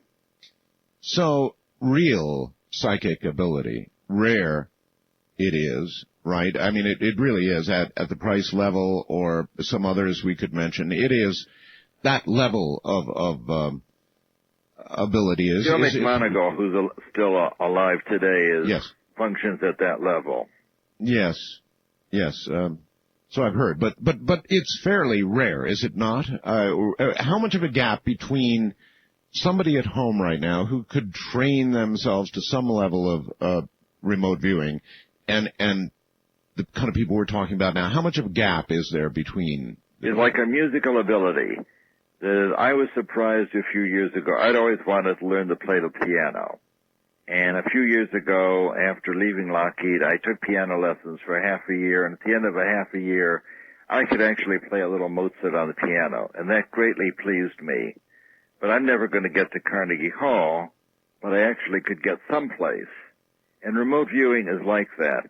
We can show most people how to quiet their mind and describe an object hidden in a box or a picture hidden in an envelope. How many Carnegie Hall quality remote viewers do you think are in America, Russell? That's very hard. I I really don't know. I've probably, between the work that I've done and Ed May, who's another researcher, and we've probably come across 20 people 20 in the course of our, but of course there are 100 million people that we didn't look at. Yes. So we've encountered 20 that you would put into that category. Yeah, and I haven't met all of these people that I just know by name. Mm-hmm. But in the course of my work, I mean, in teaching in Italy, every now and then I'll get somebody who will do a couple of startlingly accurate drawings. So I think that there are more people around than you would think. I bet there are, and I bet a lot of them have the ability, know they have the ability, and have chosen consciously not to demonstrate it to a soul. Russell, hold on. We're at the bottom of the hour. I mean, after all, if you knew how to do these things, have these insights, would you tell the world?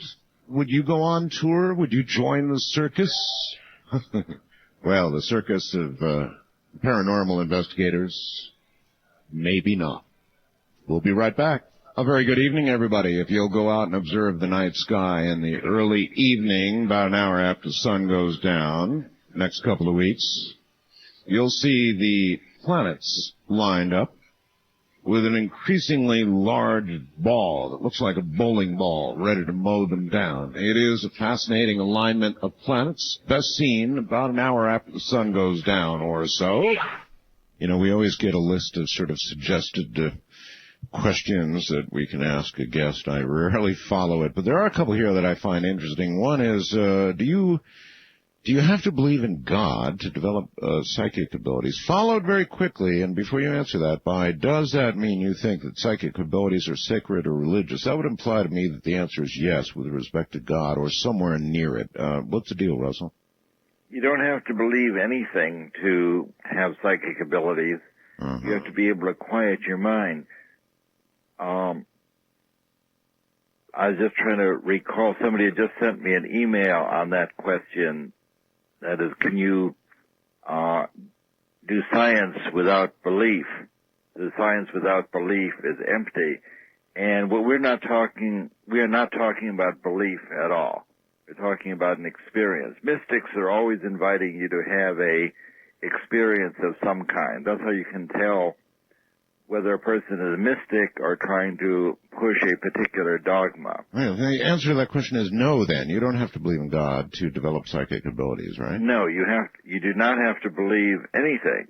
See, the mystics, whether they're Gnostic Christians, Buddhists, Hindus, Kabbalistic Jews, Sufis, will all tell you the same thing. They will say, if you will sit down and quiet your mind, you will have the following type of experience.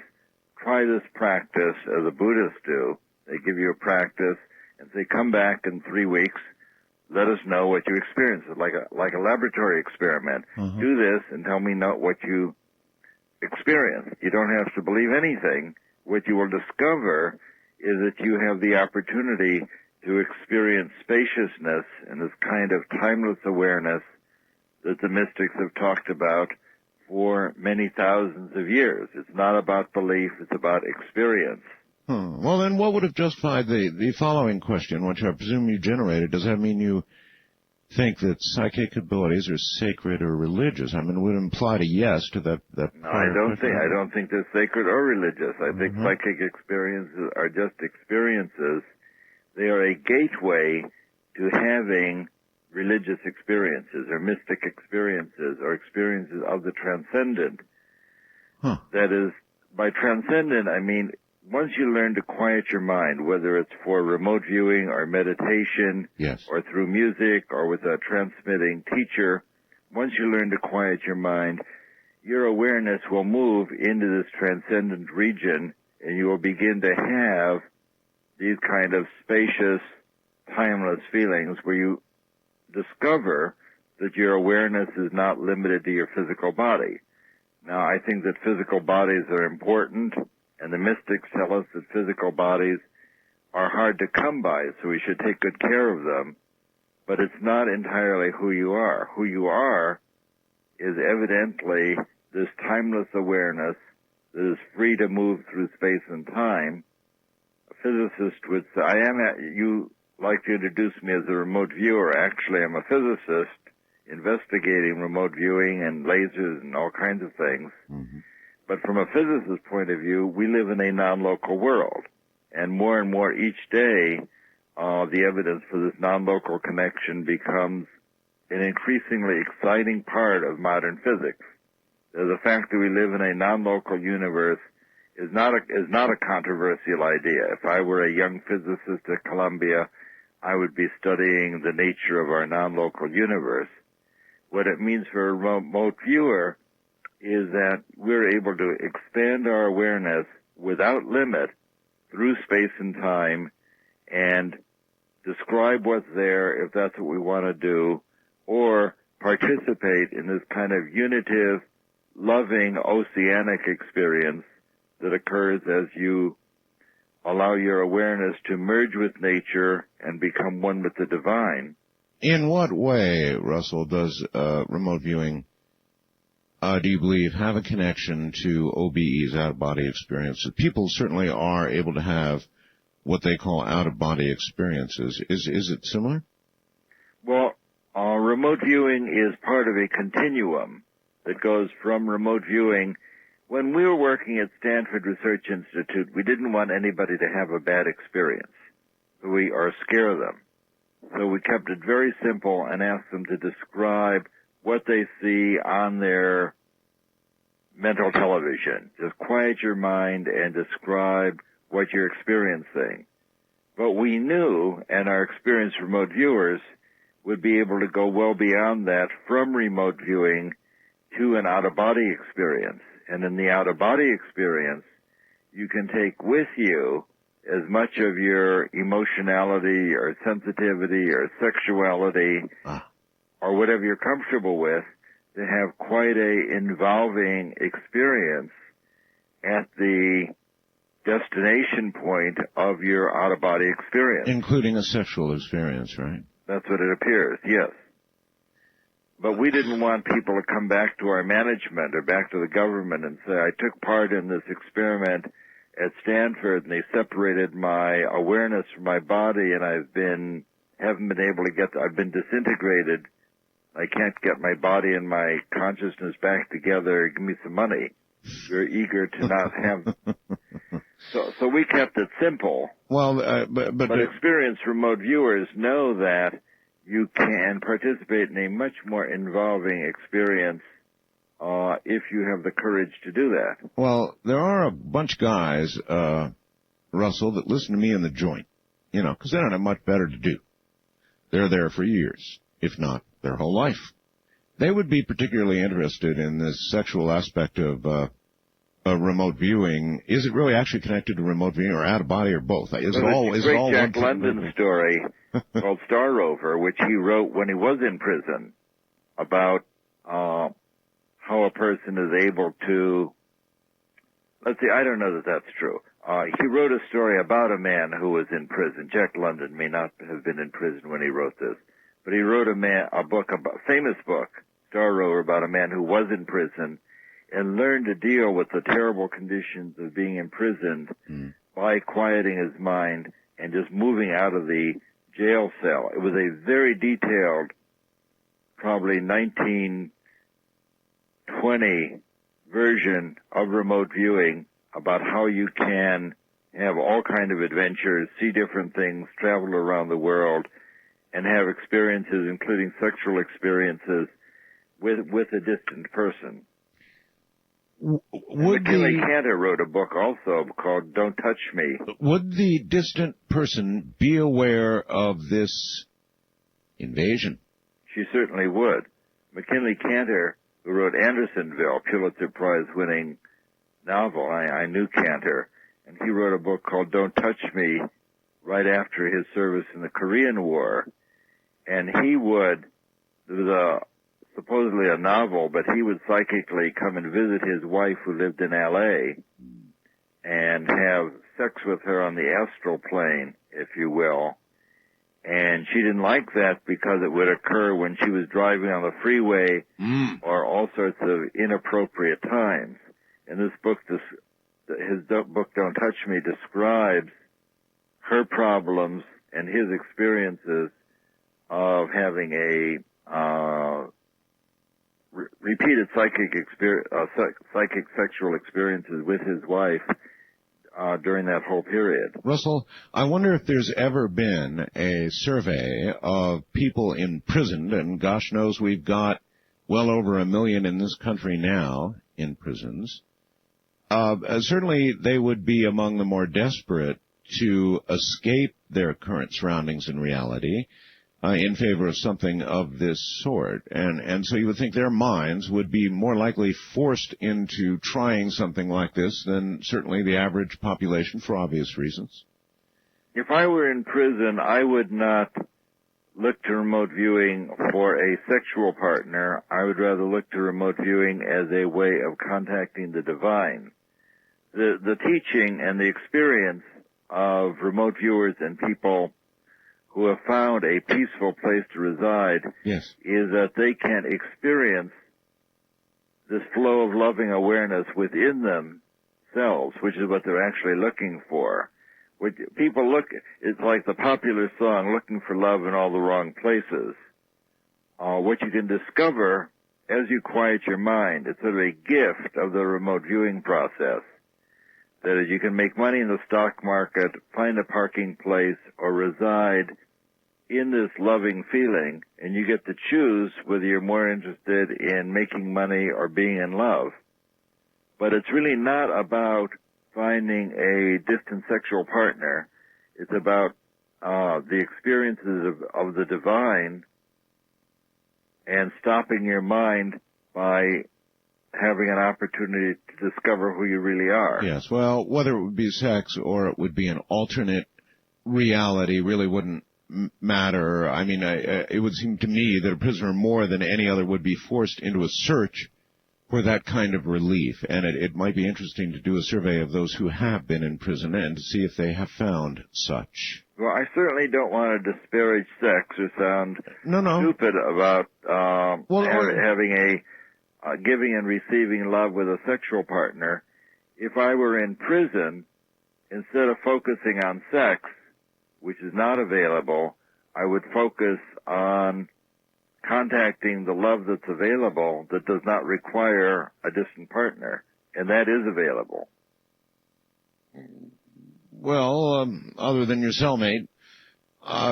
Anyway, any alternate thing to prison is what I was referring to, not just the sex, but any alternate seeming reality, any way to escape, as it were, other than the physical variety. There are spiritual teachers who visit prisons, and every now and then somebody will receive a transmission, a loving encounter with a teacher, and wake up in prison, and then come out of prison and become a teacher. Really? So there are people who have that experience. Now, you're beginning to apply what you have learned with the remote viewing to healing, haven't you? The answer is no, but I'm very familiar with the healing research that goes on. I'm beginning to apply it. I'm not a healer. There's my co-author Jane Catra is a healer. I'm learning to do intuitive diagnosis, which is quite interesting to me, in that you can, after you learn some anatomy and physiology, it turns out surprisingly easy to be able to describe the physical condition of a distant person. And you can often describe that beyond what their doctors or the intermediaries know. And what surprises me about that is that it turns out to be easier to do this intuitive diagnosis, do a medical rundown of a distant person, turns out to be easier than ordinary remote viewing. Now, are you doing this in what manner, so that we might understand? Are you visualizing the organs, for example, of a distant person and or a person even close by? It wouldn't matter, I suppose, and seeing something dysfunctional about those organs? Is in what way do you become aware? Somebody will give me a card containing. Generally, I'll ask them to give me a bunch of cards, and I'll choose one So the person who's given me the card doesn't know the answer. Because I was eager when I was learning to do this. I did not want to simply learn to read the mind of the person who's giving me a card. Oh, yes. So I would be holding a card in my hand, and nobody in the world knew what was on that card, on that particular card. And I would then visualize a person associated with that card. In the vocabulary of the remote viewing, I would say I have a person who needs a description, which is how we'd always initiate our remote viewing. And a person would then appear to me on my mental screen, and I would visually simply run down their body from top to bottom. Uh-huh. The other people who do this, I should say, Judith Orloff, who's a psychiatrist, and Mona Lisa Schultz, both of whom have written books about intuitive diagnosis, believe the chakra model is helpful and they go from the bottom up. But be that as it may, I visualize starting at their head, visualize their body and their organs, their musculature and their skeleton, and the parts that have a problem light up for me, and I can describe what I'm seeing, what appears to be the matter. And together with my knowledge of anatomy and physiology, I can sometimes say directly, what's lit up here is the pancreas, and it looks like a kind of disgusting orange instead of its nice pink nature. I think this person is diabetic. And I've been surprisingly correct. Russell, what do you think is lighting up these organs? I have no idea. What it means is that I have some kind of resonance or connection with a distant person. The model that I have is from my many hours of looking at anatomy and physiology tapes. So I now have in my head quite a good picture set of what ought to be of organs. Yes, of what ought to be. But that's the key question, of course. But in one case, I saw that somebody had kind of a bright electrical sparking thing in her left shoulder, and nobody knew anything about it. And it turned out with investigation, she had been a professional tennis player, had a shoulder separation, and indeed there was a metal plate in her left shoulder. Nobody at all knew about it. So it was the only way I could have gotten that impression was some kind of direct psychic connection with this person whose all I had was their name in an envelope. When these things occur, Russell, do you attempt to immediately document them, get documents saying, Russell Targ had no prior knowledge of my condition, here's the way it happened, here's what he said, in other words, to continually document all of this? Well, I did that when I was working with a medical intuitive who I was working with a medical intuitive who knew I was doing remote viewing. And she said, you might like to try and do this intuitive work as I do. And it turned out that because I took the trouble to really learn anatomy and physiology, and I was an experienced remote viewer, I gave much more analytical descriptions than she did, even as a professional. Because I'm experienced as a remote viewer, I'm used to working for the government. And if you don't give details, they'll say this is a lot of nonsense. So I was giving very detailed descriptions. We always had the idea that in order to be right, you have to be willing to be wrong. Mm-hmm. So I would give much more detailed physiological and anatomical descriptions than the ordinary intuitive diagnosis, because I don't have a shingle out as a medical intuitive. And what surprised the hell out of me is how very accurate you can be in doing this kind of remote viewing. Russell, an honest answer. How often are you wrong? In the intuitive diagnosis, I am very rarely wrong. It's an anomaly. In remote viewing, I might be right half the time describing an object in a box, or in a good series 2/3 of the time. In the remote viewing in the intuitive diagnosis, the people who do that I've talked with Judith Orloff, who's probably been on your show, She's a medical intuitive and a psychiatrist and an experienced remote viewer. And she and I sort of shook our heads in agreement that for reasons we don't understand, the intuitive diagnosis is a lot easier than remote viewing and more reliable and more accurate. And it's probably because it's more meaningful. It's more meaningful for me to try and describe the condition of a distant person than to describe the object in the box. All right. Russell, hold tight when we get back. Yes, we will, in this next hour, begin going to the phone. So if you have questions for Russell Targ, what a fascinating night. We're going to be going to that shortly. I'm Art Bell from the high desert in the middle of the night. You know, I've got a couple of really obvious questions for Russell Targ. Might as well give him a warning right now. What do you think? I mean, everybody fast blasts or emails this. If these guys can really remote view, if they can really look at distant objects and or people and locate them like Patty Hearst, then what about Osama bin Laden? What about 9/11? That if events in history, future history, how's that, future history, stand out like a sore thumb, then surely the airplanes that were driven into the buildings in New York had to have been out there like a big sore thumb.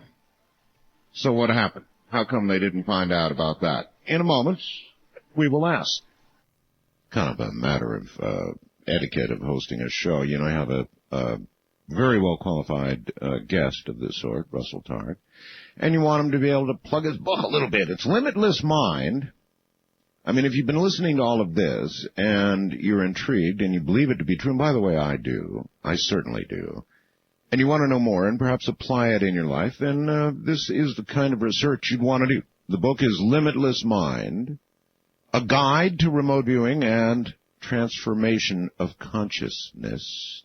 The website is www.espresearch.com. That's very easy. espresearch.com. All right, Russell, welcome back. The obvious question, and you know, whenever a remote viewer is on, always 911. Why didn't they know? Osama bin Laden. Everybody's looking for him. It seems like an obvious target. So I don't know, one at a time. 911. If the future is possible to look at, surely that one must have been sticking up there like the World Trade Centers. Well, we had a program at Stanford Research Institute that was working for all the intelligence communities through 1995, where we had a whole team of remote viewers who were providing information to the U.S. government intelligence community. And by 1995, the Berlin Wall was down. The Russians didn't seem to be a hazard. Right. And the intelligence community, in their wisdom, decided America no longer had any enemies, so they disbanded the remote viewing program. And that was really the end of organized, government-supported remote viewing in America. But had it been effective to their satisfaction, surely once we did discover we had enemies again, then you should be back. I think there are probably freelance people from the Army program, from the remote viewing program, who are working for the intelligence community. I would guess that. And I wouldn't be surprised if there was some secret remote viewing program in the basement of the Pentagon about which I have no knowledge. Mm-hmm. Now, with regard to 911 sticking up like a sore thumb, yes, sir. The work that Dean Radin is doing at the Institute of Noetic Sciences gave evidence for that kind of thing, where he looks at the output of random number generators all over the world. And these combined random number generators get coherent when there is some kind of worldwide tragedy or event or something occurring. Yes. And 2 hours before the 9/11 calamity, there was a big spike in worldwide random number generator coherence.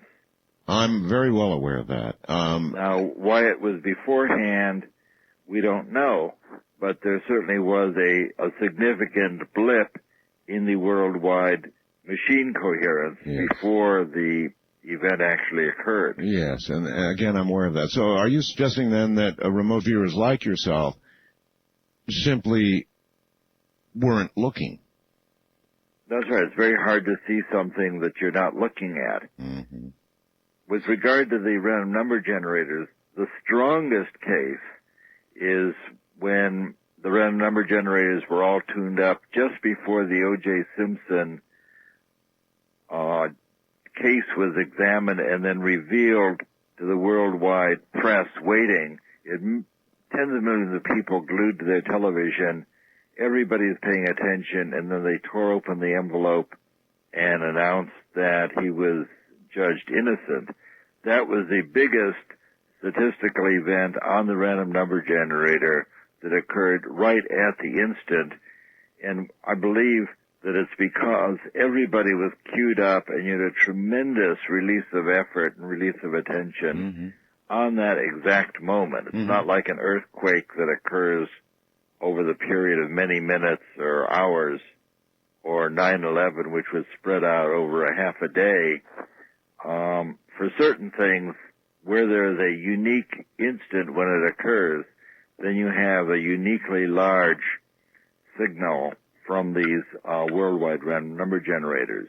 Oh, some of them have been finding a hidden person. Yes. It depends where he's hidden. When we were searching for Patricia Hearst, we were quite willing to find out what street corner in L.A. she was hidden at and try and get house numbers and try and describe a building, and that was a sensible task for remote viewing. On the other hand, you can close your eyes and say that bin Laden is in a cave, there's an oriental carpet on the floor, there's several kerosene burners spread out around him, the group of people standing there with automatic weapons, and that's probably entirely correct, but that doesn't tell you where the cave is. Remote viewing is not generally a kind of dowsing procedure, so you can describe what it looks like where a person is, but unless you have some other coordinates or unique geography, then it's very hard to find out exactly where he is. Do you believe, Russell, that remote influencing is possible? Well, the evidence for distant mental influence with regard to healing is very well documented. As you know, my daughter Elizabeth was a psychiatrist and conducted early experiments about 4 years ago, where she was working with 60 AIDS patients in San Francisco, and she had people all over the country praying for her AIDS patients. We were divided in two groups. 30 were in the prayed for group, and their pictures were sent out to healers of various persuasions. These would be Native Americans, Reiki healers, Barbara Brennan, energy healers, spiritual healers of various types. And the 30 men for whom prayers were said had very much better outcomes than the people for whom no prayers were said. The men receiving prayers had fewer trips to the hospital, fewer opportunistic illnesses, fewer days in the hospital. There's no doubt. I am very familiar with and this has been published in the Western Medical Journal. Very familiar with the studies, and I believe it. But if it's possibly, if you can possibly influence in a positive way, either in diagnosis or in healing, then it seems to me that the only difference between that and harming somebody is intent.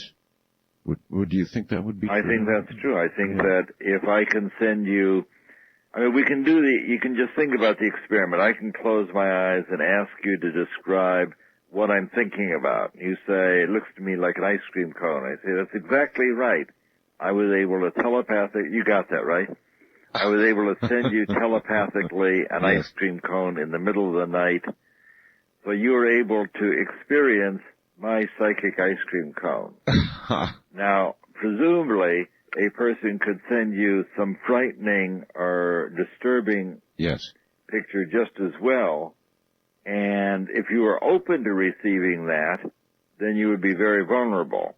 If you weren't open to receiving that, it would be less so. Deanne Fortune in the 30s wrote a book called Psychic Self-Defense, where she talked about how to protect yourself and build walls of light. That's right. Keep good mental health. But it's obvious that if you can send a healing intention, a kind of healing template to help somebody improve their health, then you could send them something to at least confuse them or interfere with their mental functioning. Okay. To the phones. First time caller line. You're on the air with Russell Targ. Hi. Hello. How you doing? All right. This is Barry from Los Angeles. Yes, Barry. Hey, I would like to ask a question. At first, I'd like to say that I've been a student of healing for the last year and a half, and we do some of the very same techniques that Russell is explaining. However, we're trying to go down to a cellular level, to the DNA, and same thing pretty much happens sometimes. I can get in and I can see, the rungs of the DNA and, which ones, are not lighting up properly. And, but the thing that Russell touched on that I want to ask the question is that what is the best way to quiet the mind? Because sometimes I'm in, I can lock in, and sometimes I feel like, my signal's multiplexed and I get all this crosstalk. And that's a really, really good question. Russell, right. There are nights I can lie in bed, and no matter what I do, I cannot quiet my mind, and therefore I cannot sleep. So even applied to that simple problem, or not so simple problem, Russell, how does one best quiet their mind? Well, the millennial, for 1,000 years, the Buddhists have taught that the best way to quiet your mind is to focus your attention on your breathing.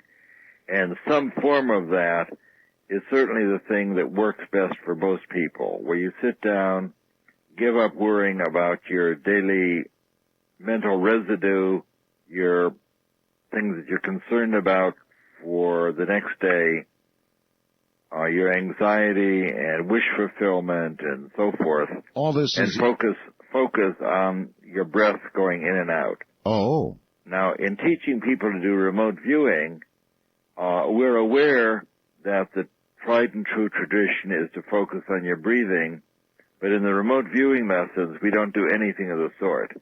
And the remote viewers that I've worked with don't. So it's really in order to get started. Well, what do they do? The remote viewers simply take a couple of deep breaths or a few deep breaths, focus their attention on what they're trying to do next. I see. And I have this magic shibboleth instruction that we have an object or we have a person or a place that needs a description. And actually, as you know, there are a variety of people, some who appear on your show charge thousands of dollars to learn how to do remote viewing. Yes. In my new little book, Limitless Mind, we tell people in a couple of chapters how to find a friend and practice remote viewing with that friend. And using the procedures we've learned at SRI, you can learn to do remote viewing surprisingly well apart from going into a detailed meditation program. So although we emphasize learning to separate the psychic signal and the mental noise, getting rid of that noise and getting rid of the conditioned awareness and the naming and grasping is what we emphasize rather than techniques to get the quiet mind. It's very, very hard to get a quiet mind because something will always come in. And what we focus on is having the psychic signal coming in rather than just holding the quiet mind. That is, when you have a quiet mind, when you're meditating, there will continually be things that pop in, and then you just let them go, and they pop in and you let them go. In teaching remote viewing, you encourage people to focus on the target you're trying to describe, and then fragments of that target will pop in and you describe those rather than just experiencing the void and empty space. Fascinating. All right.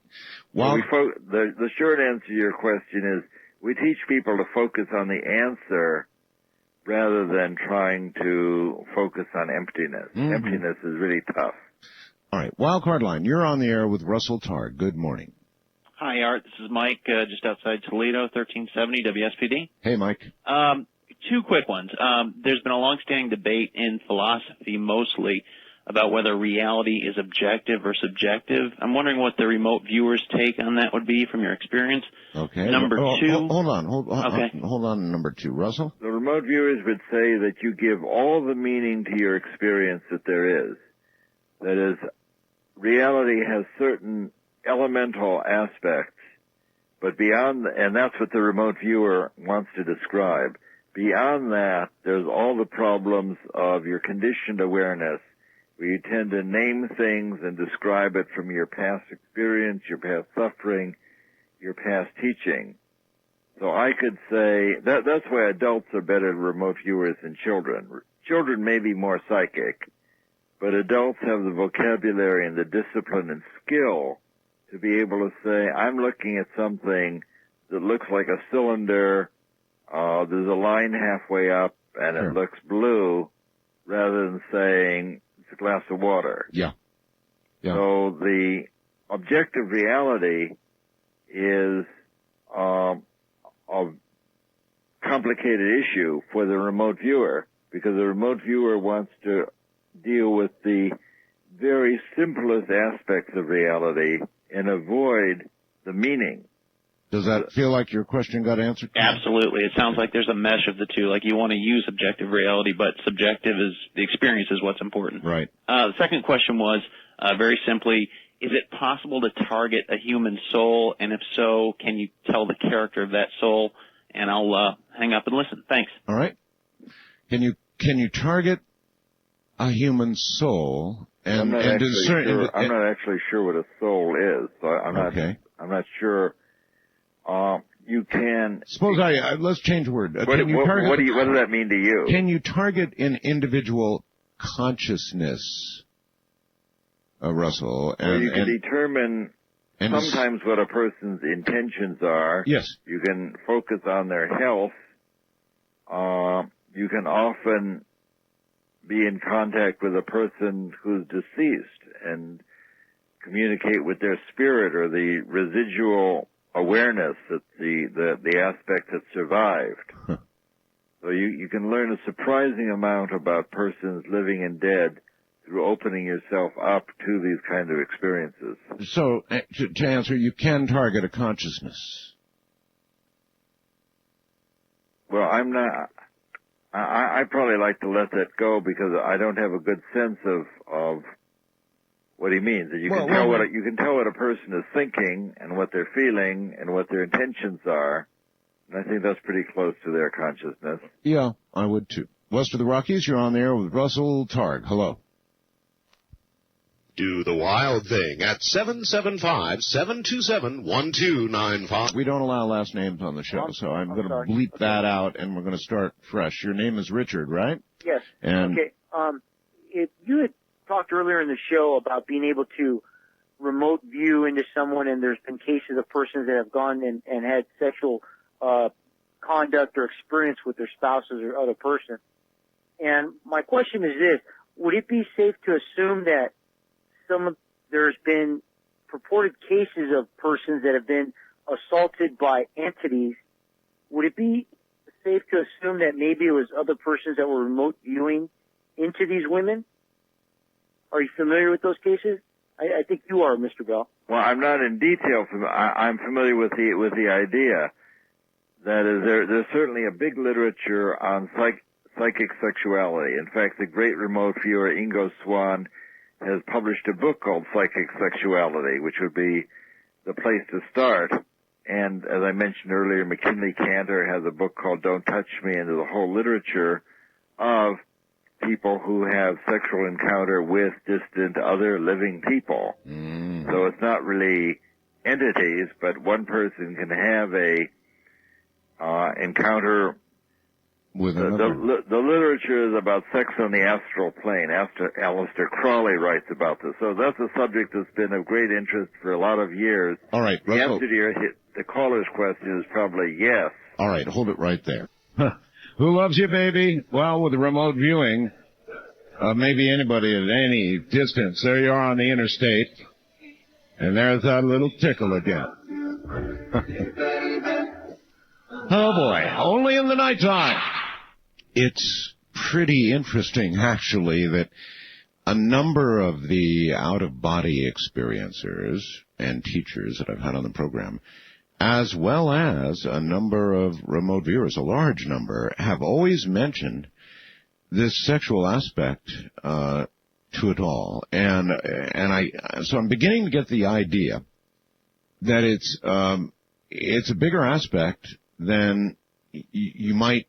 In other words, it's hard to talk about, but it's being repeated by so many people like yourself, Russell, that there must be quite a bit to it for you to go out of your way to mention it like this. I usually go out of my way to not mention it, actually. Well, that's what I mean, that most would do that, and that's leading me to believe it really is a larger aspect to this. Bob Monroe, in his Journeys Out of the Body, has a chapter or two discussing his sexual encounters with the woman he actually married. They met on the astral plane, and he describes in some detail pinching her and then the sexual encounter.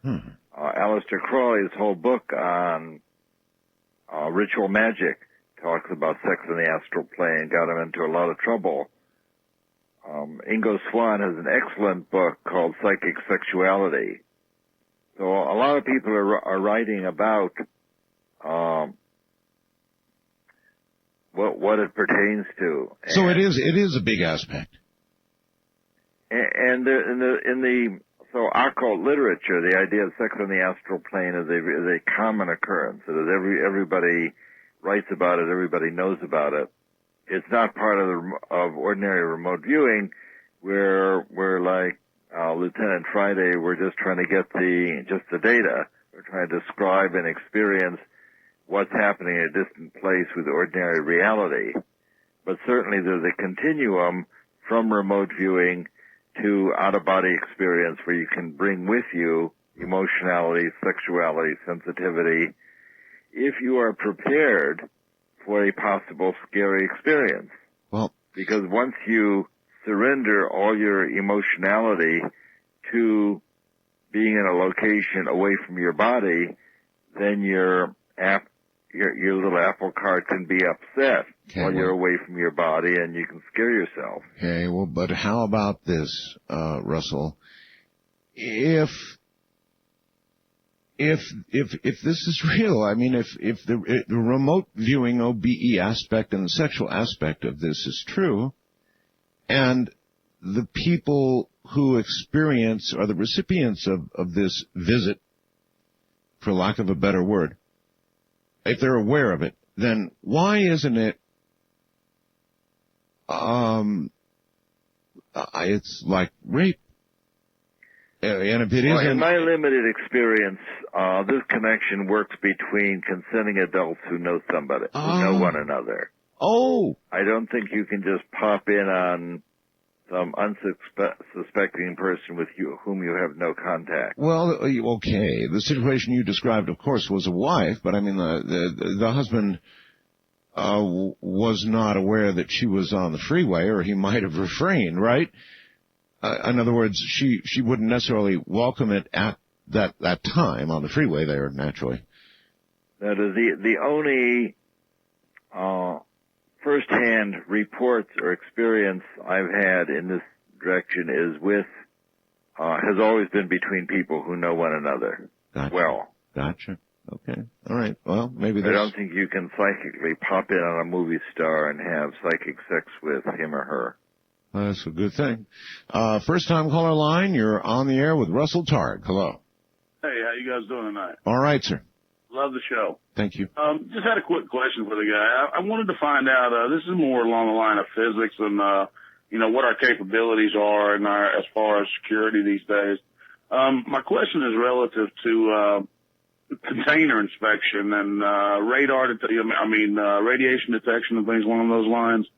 I wanted to ask, for instance, the way that we're, having our ships come in these days and brought into the ports with our limited agents to do inspections on those containers and things. Yes, sir. I wanted to ask the gentleman if he could tell me whether or not we have a capability of sort of maybe changing the way that our ports are, are serviced, maybe reorganizing our shipping lanes in sort of an air traffic control type environment to where we're directing ships through specific areas and lanes of travel that then could be met at sea, possibly 1 to 2 miles out, whatever a safe radius would be. Right. All right. Let me go ahead and carry on for you. He obviously wants enhanced security for the shipping to the United States, which is done in these very large containers, as you know, Russell.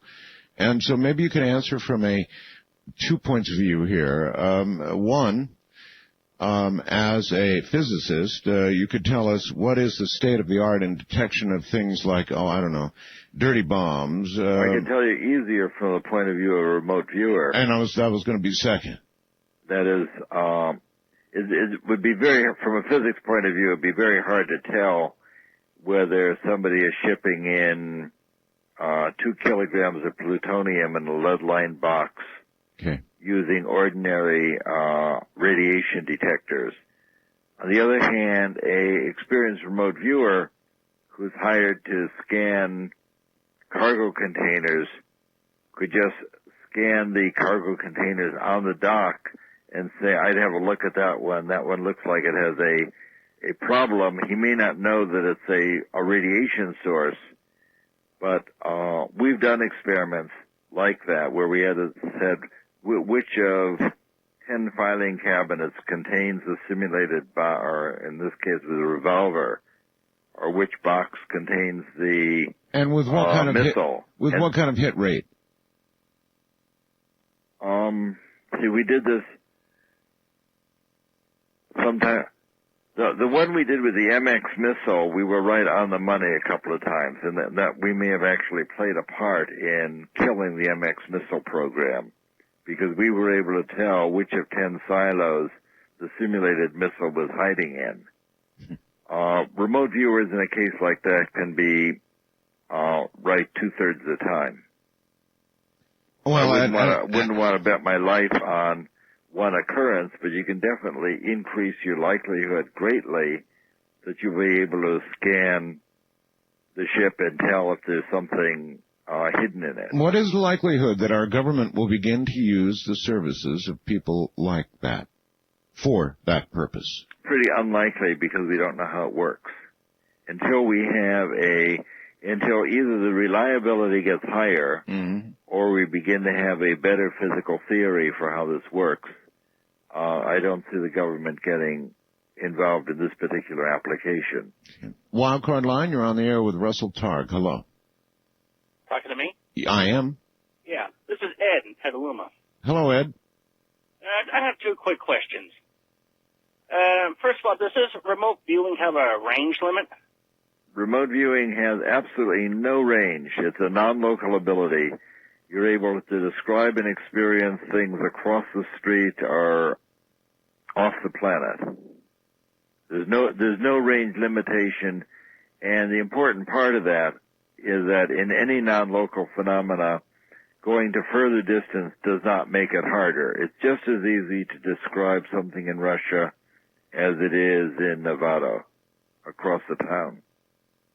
Okay, and my second question would be, is there like any places on Earth or anywhere else that you've never been able to remote view?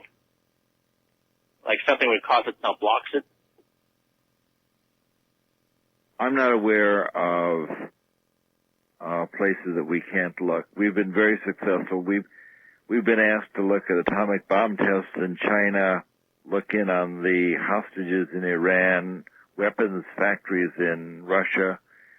We saw a lost airplane in Africa, been looked into a National Security Agency in Virginia, been able to look into all sorts of classified secret locations. And Pat Price used to say, the more you hide something, the greater it shines in psychic space. Then what about non-human intelligence, Russell? Has there been any detection? We have these UFO things flying around our skies. I wonder if there's been any work in that area at all, in ufology, whether or not there's actually a non-human intelligence flitting about the planet? Well, remote viewers have had experiences with UFOs, but it's very hard to verify them, isn't it? So that if Pat Price tells you or I tell you that I've been on a UFO and I saw this and that, well, that makes an interesting story, and you can believe I'm not lying to you, but you don't know if I'm making it up or it's a hallucination. So the fact that I visited a UFO or Price visited a UFO. No way to verify. No, and what's interesting is we might have seen the same thing. All right. Having said all that, Russell, have you detected what you believe to be non-human intelligence on the planet? No, I've not had that kind of experience. Okay. You know of others that have? Well, Pat Price felt that he had. Well, after what you told me about Pat Price, then that impresses me. Yeah, would impress me also. We were not pursuing that. We were good soldiers doing what the government told us to do. Off hours, we might talk about that kind of thing, but we had not. No aliens came to interfere with our remote viewing. All right. East of the Rockies, you're on there with Russell Targ. Good morning. Good morning. This is Jerry from Orlando. Hi, Jerry. I was wondering if Russell can intuit healing and can see into the future remote viewing, why couldn't he go and see what his daughter had? Okay, figure a way to heal it. Let me correct you. I think he cannot intuit healing himself. I believe he said he can diagnose, but that others can heal. Okay, then if he could diagnose it, why couldn't he go, say, 30 years in the future and find a cure for it? Russell? Well, daughter. People may be working on that. My daughter was quite sick by the time we discovered that she was sick, and we did the best we could for her, and medical science at that time was not very helpful at all, sorry to say. But I think the idea of looking, your idea is not bad. The idea of looking into the future to discover the cure of an illness is a worthwhile thing to do. And maybe a smart doctor like my daughter, now that she has a greater source of information, having died, maybe she'll give us some added information. Russell. As long as she's in contact with us. Russell, if you were to look 30 years, let's say, into the future and discover a cure for colon cancer, wouldn't that violate something? In other words, if we began on the basis of your intuitive revelation to cure colon cancer now, people would be alive who shouldn't be alive. And when it did get up to the moment of discovery, whoever discovered it would have been cheated by 30 years out of his discovery. I mean, somewhere along the line, it sounds like there's some sort of violation of something to do with time travel. I mean, we can take something simple like forecasting change in the silver market. Yes. Now, we were able to ask someone to describe what we were going to show them at a later time, describe an object that corresponds to whether the market is going up or the object corresponding to the market going down, where the object they get to see is governed by whether the market went up or down. They were able to do that very, very successfully. So this is a case where the future is affecting the past. The future is giving you information at an earlier time that you can use. Yes. There's no doubt that that occurs. There's one of the interesting things about remote viewing is that it's no harder to look into the future than it is to look into the present. So that says that the future is affecting the present. So the future can affect the present with regard to the change in the silver markets or a cure for cancer. So I have no doubt. I mean, of the questions you've asked me, I'm often doubtful about I don't know whether you can do this or that, but I'm certain that you can get information from the future. Well, I guess I was just asking if there weren't some sort of cosmic consequences to something that big. Well, I think that we don't understand we probably know more about remote viewing than we know about causality, and that may surprise a lot of people. That is, remote viewing is extremely well documented. Indeed. We can teach people how to do it. how it is that information is available from the future is more of a puzzle than the fact that it is available. Yeah. So there's no doubt that it's available. No problem with saying, I don't know. West of the Rockies, you're on the air with Russell Targ. Hi. Good evening, Russell, Art. It's a pleasure. 2 quick questions. One was, with the healing, is there a way to tap into a group of people who do that? And then, with since the group Art... In other words, she's probably got a relative who's ill, and she's interested in getting somebody healed or having a prayer group or whatever, something like that. Or be on it. I would say for information, you can call the Institute for Noetic Sciences in Petaluma. Institute for? Noetic. Noetic. Okay. Noetic Sciences. Although, Art, you just mentioned about the ethics. Maybe it isn't ethical to heal people before their time. I don't know. It's always ethical to pray for somebody's health. Got a point. My second very quick question, when you mentioned about the ice cream cone and passing that image, or it could be a negative image, it made me think, is this the principle on which supposed voodoo and curses would be enacted, or is that something that would also have to have both parties' permission as the sexual exchange did? That's actually not known. That's a good question. In the voodoo hexing, generally the person who is the victim of the hex also believes that will be very deleterious to him. Yes. So that's an astute question, and I think to damage a person greatly, in a certain sense, requires their cooperation. That's kind of nice to hear in a way, since I don't want to believe in those things. Then maybe I'm safe. But yeah, very interesting. Wonderful show, you guys. Thank you so very much. Thank you very much. Your book, again, is Limitless Mind, A Guide to Remote Viewing and Transformation of Consciousness. Now, that's available, Russell, available at bookstores everywhere and at Amazon.com. And we teach people in detail how to do remote viewing in Limitless Mind. How long has this book been out? The book has been out since January. January. It's a new book. Still a baby. And your website, www.espresearch.com, is, I guess, a little taste of, in other words, that's a good free way to get a look at all, or some more of this before you would move on to the book. Data on remote viewing, description of the book, and theories about how ESP works. A lot of information. Do you think, as a final quick question, because we're about out of time here, that ESP and science, at what point do you see them coming together in a very concrete way? If you're 10, 20 years into the future, where in our future will science and, I guess, ESP or...